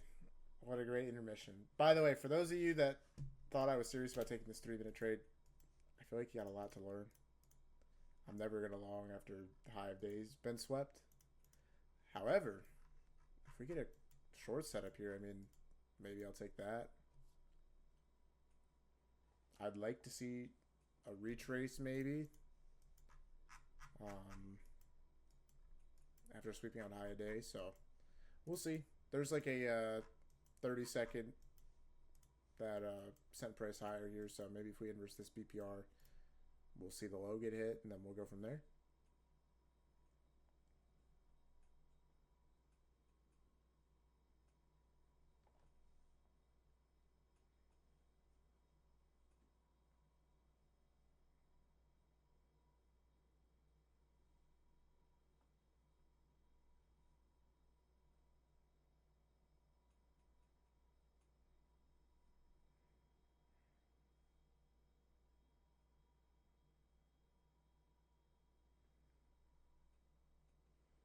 All right, we're going back up. So yeah, honestly, guys, I think we're probably not going to get anything else today.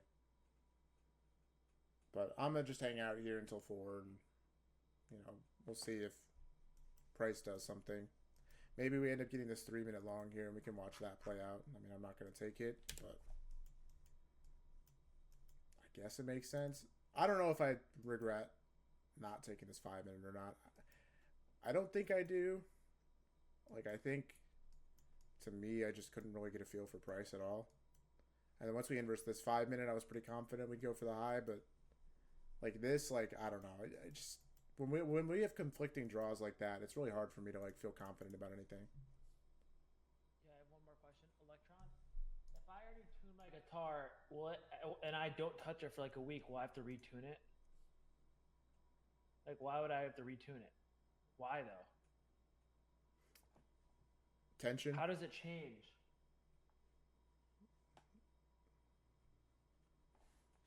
Okay. All right. Goodbye. All right, bye. Okay, that makes sense. That makes sense.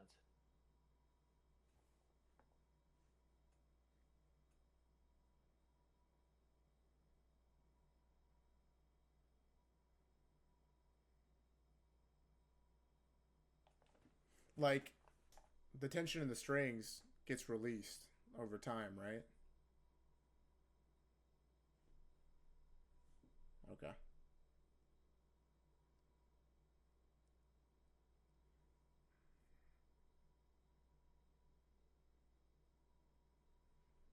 I don't know. It's like, well, the only reason why I have like some background about musical instruments is because I played trumpet for 7 years, and so whenever you have a brass instrument and you take it outside, everything becomes really sharp, right? Because the air outside is hotter and the instrument gets hotter itself. So all the air inside there is like, I guess, like more condensed, or no, not more condensed, but like faster, or I don't know exactly how it works.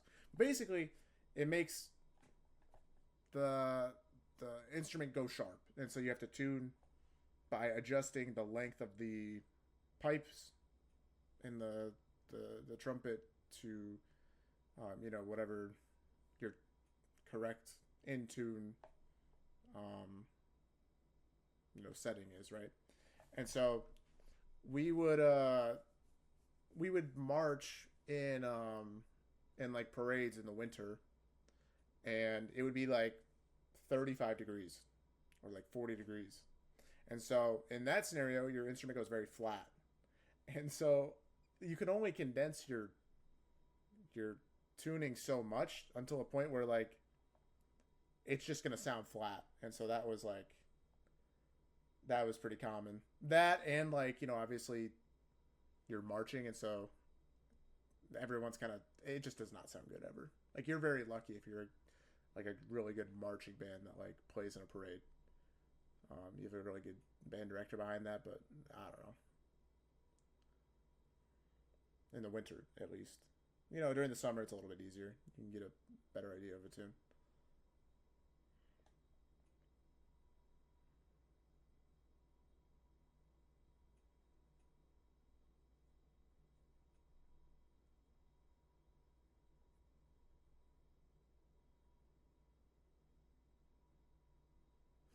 All right, here's 330.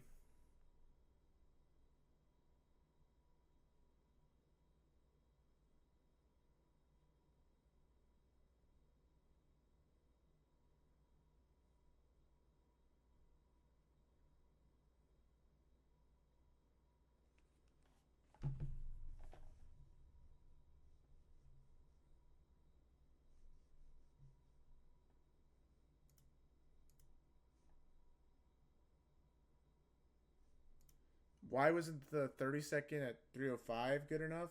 Because it doesn't confirm anything about order flow for us, since there's a bunch of bullish lower time frame gaps. If you look at this as its own isolated swing, if we get an inverse in this swing, like across multiple time frames, that confirms that we have bearish order flow in that specific swing. But if we only get one time frame inversing, then that's not like significant enough. There's not enough information there. So yeah, it looks like we are going to sell off here maybe. I mean, I'll watch the 30-second here, but yeah, it just looks like, price wants to get lower here. Makes sense that it's happening right at 330. Yeah, we'll see. Is the 2 minute bad? I mean, any of these shorts aren't that good. I think the 30-second here is probably the one you want to see get inversed. So like right there, and then you just want to go break even, I guess, at the low. But we're creating an SMT at this low, and like overall order flow is still bullish here. So like you're just fading the bias by taking the short. You're anticipating like a bearish move because we've just swept out high of day, and like that's a good thing. But um, you're definitely fading bias overall here. So it's definitely like a gamble play or an eval play or something, but probably not a funded play here. The only thing that would make me take a funded play is if like we inversed, let's say, these 5-minute gaps we put in and then get a confirmation setup, or like this 15. Right? If this short plays out here, it's just like something we can watch.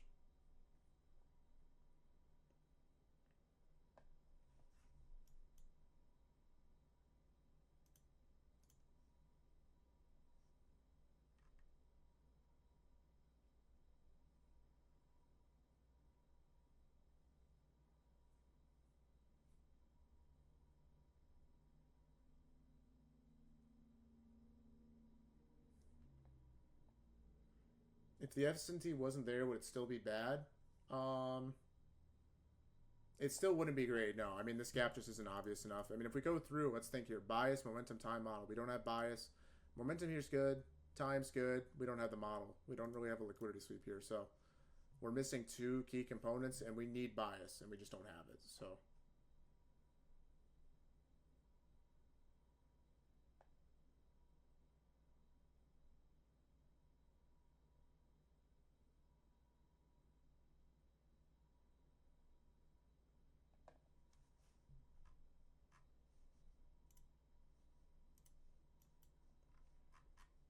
price comes back up here, maybe to tap into the 1 minute.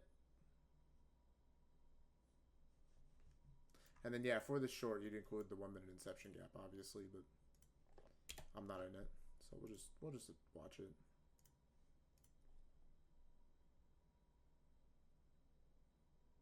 You want to see a violent bearish reaction out of this, creating like an IO Fed scenario. But yeah, you don't really want to see price close in the gap or start violating it. That's a really bad sign if you're bearish.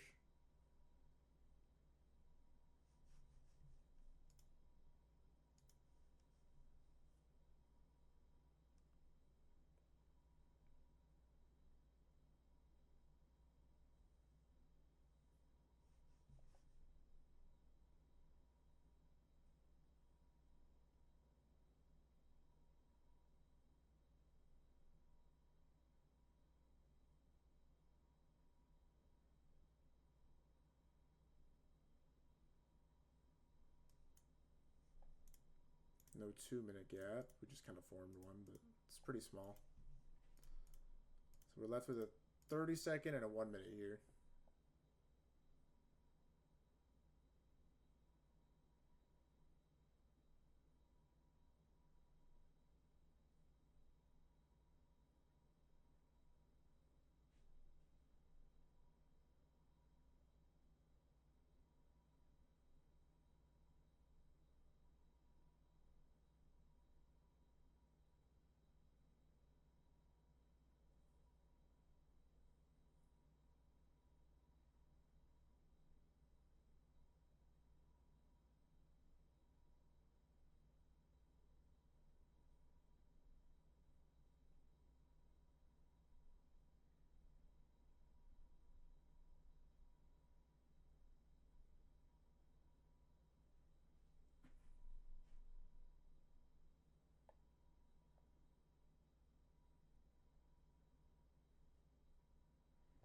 So yeah, just not at all what you want to see. I mean, we should have closed this as a bearish candle here down here. We're just not getting that.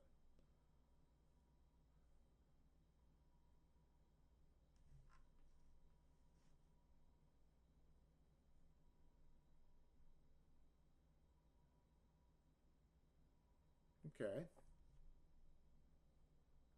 We still didn't get it.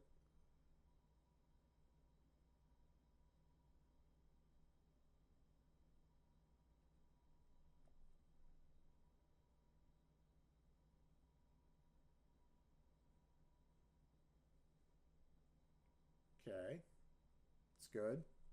We just want to see a lower low put in here. We want to see price come in and hit that for a break even, I guess, if you're in a short there off the 30-second or the 1 minute or whatever.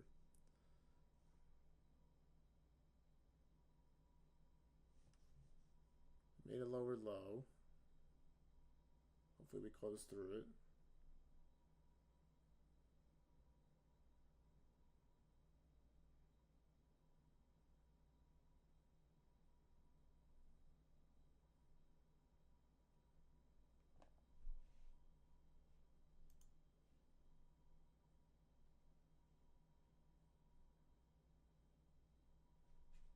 Yeah, so no close through the low.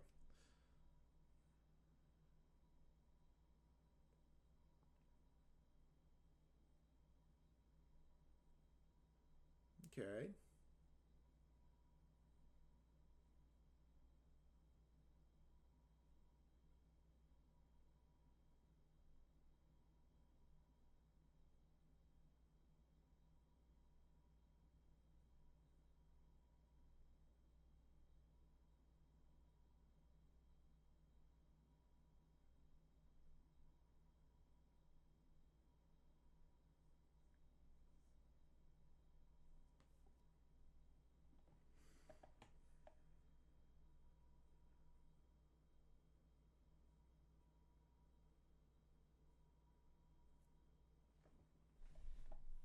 All right, now I'm starting to feel better about this short, especially if we can get a close below this low. Okay, so we did there. Now I think like we should just go hit that break even and then maybe, lower from there. But overall, I'm not in this. I'm just watching it.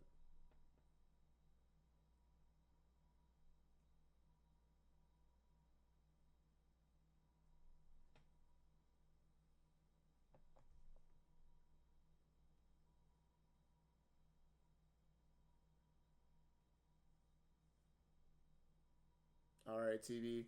We'll catch you later. Hopefully tomorrow's a better day.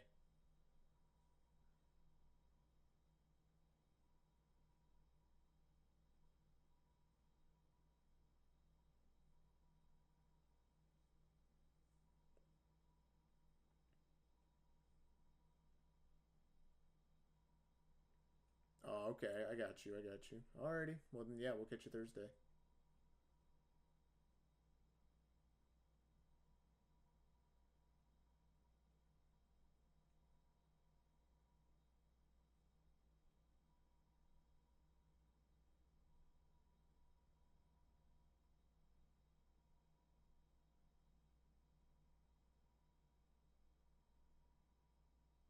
All right. Can we hit the low here?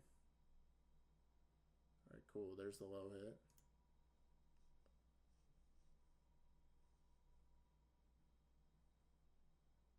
Let's see if it would just end up being a break-even trade. So if the entry was, I guess it'd be here. Break-even would probably be around 49-ish.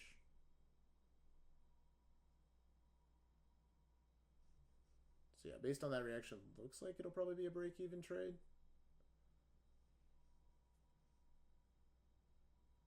So I have no FOMO about it whatsoever. But maybe we'll start dumping. I don't know. Here's 340. Do I have to have Ninja Trader to use Replicanto because my computer won't let me download Ninja Trader? I don't think so. Can somebody confirm? I don't use Replicanto, so I don't know. So yeah, it would have been a break-even trade for that 30-second anyway. So I don't really have any FOMO about it. It is what it is.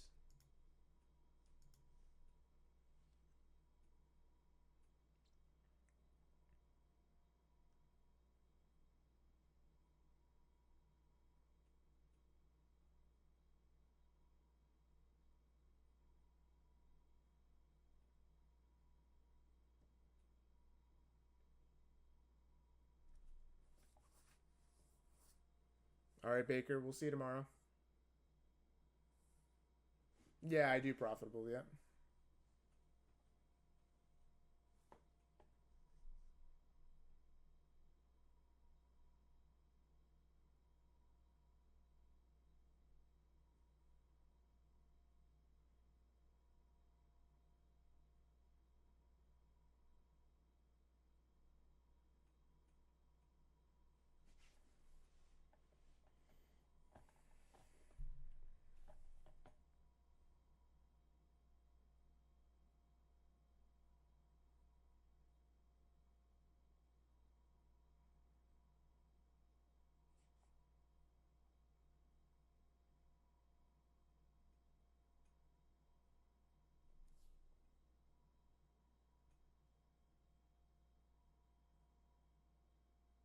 Profitable. I only trade on one set of accounts at a time. So I only ever trade on my funded futures at a time or Apex at a time. Yeah, I don't trade all of them at the same time. All right, Ed. See you tomorrow.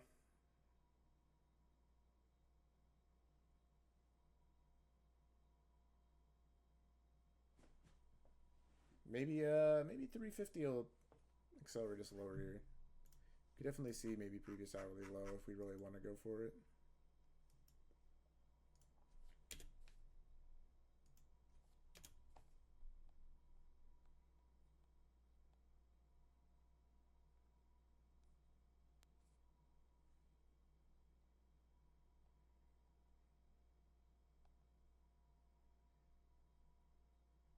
Oh wow, okay, so we're really starting to move now.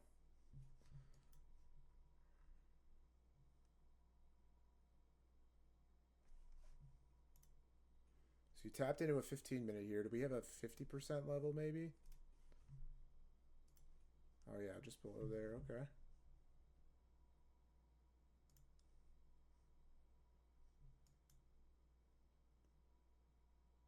Maybe 50 gets hit here. Where's 50 at? 906. Okay.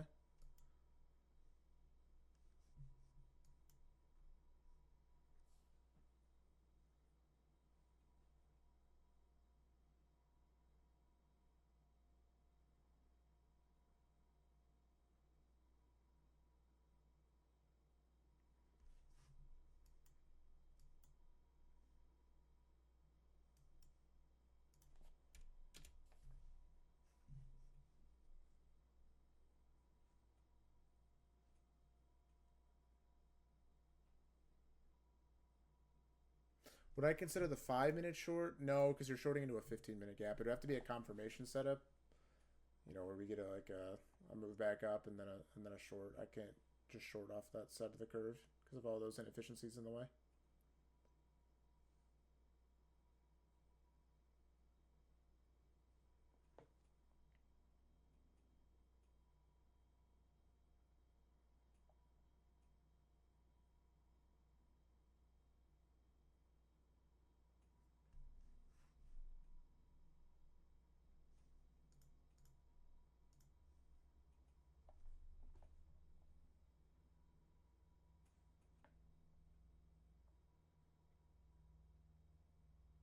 All right, here's 345.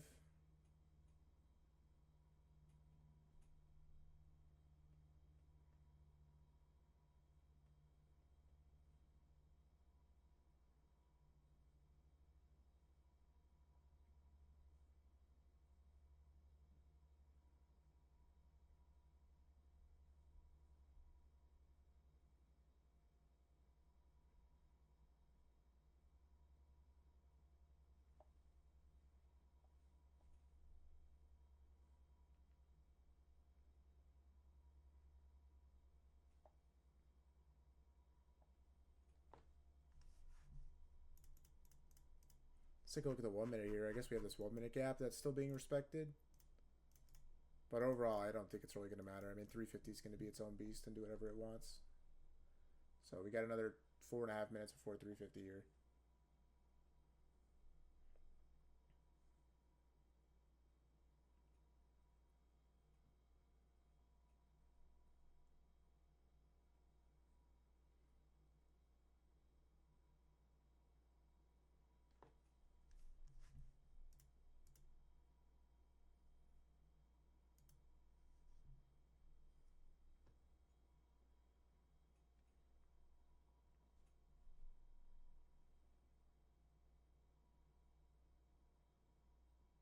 So even though Friday is red, folder's still on PM stream. No, this Friday we're off since we were on last Friday. Every other Friday we're off.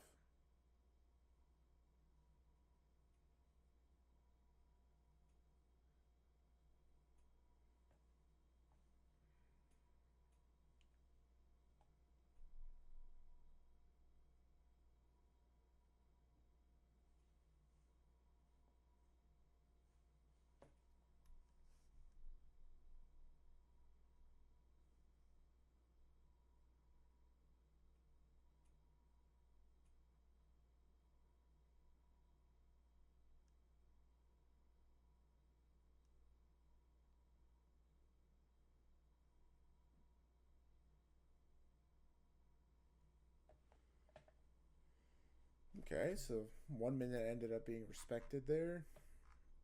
15-minute gap started to be violated, so maybe dumps are in the cards for 350 here.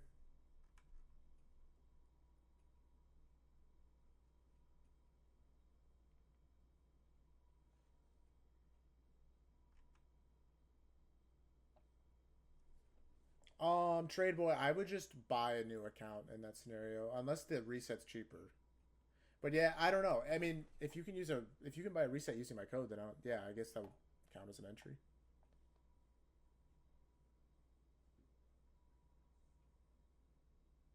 I didn't even know you could buy a reset using my code. I thought it was just. Oh, well then yeah, I guess in that case, yeah, just same thing. So I can log the entry.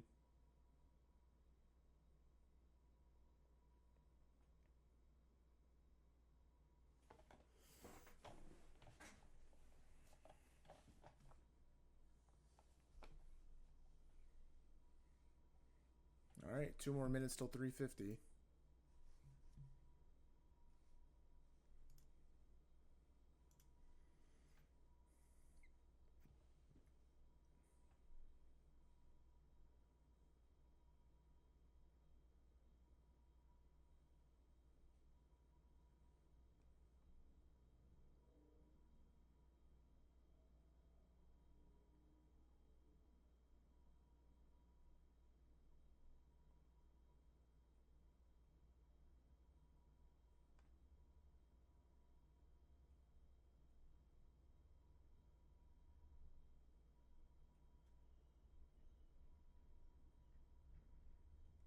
All right, 1 more minute now.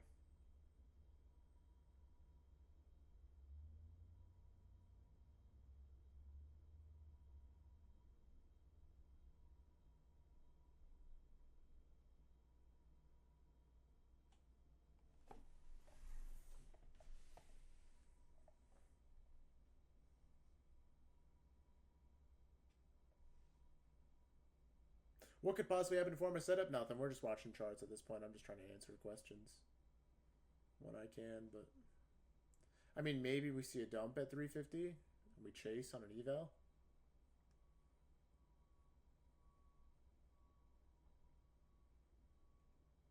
That would probably be about the only scenario.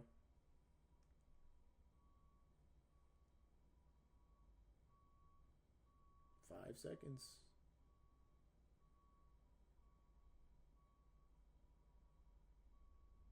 Okay, so never mind. 350 is going to give us nothing. It's a doji. Oh, that sucks. Oh well. Well, maybe I don't know. Yeah, no, this is probably not going to give us anything. It's not high momentum enough of a candle. All right, well, I'm probably going to call it a day here, guys. Pretty midday. I mean, no losses, no wins, so it is what it is. Hopefully tomorrow we get something nice. But yeah, I will catch all of you tomorrow for PM. Peace out.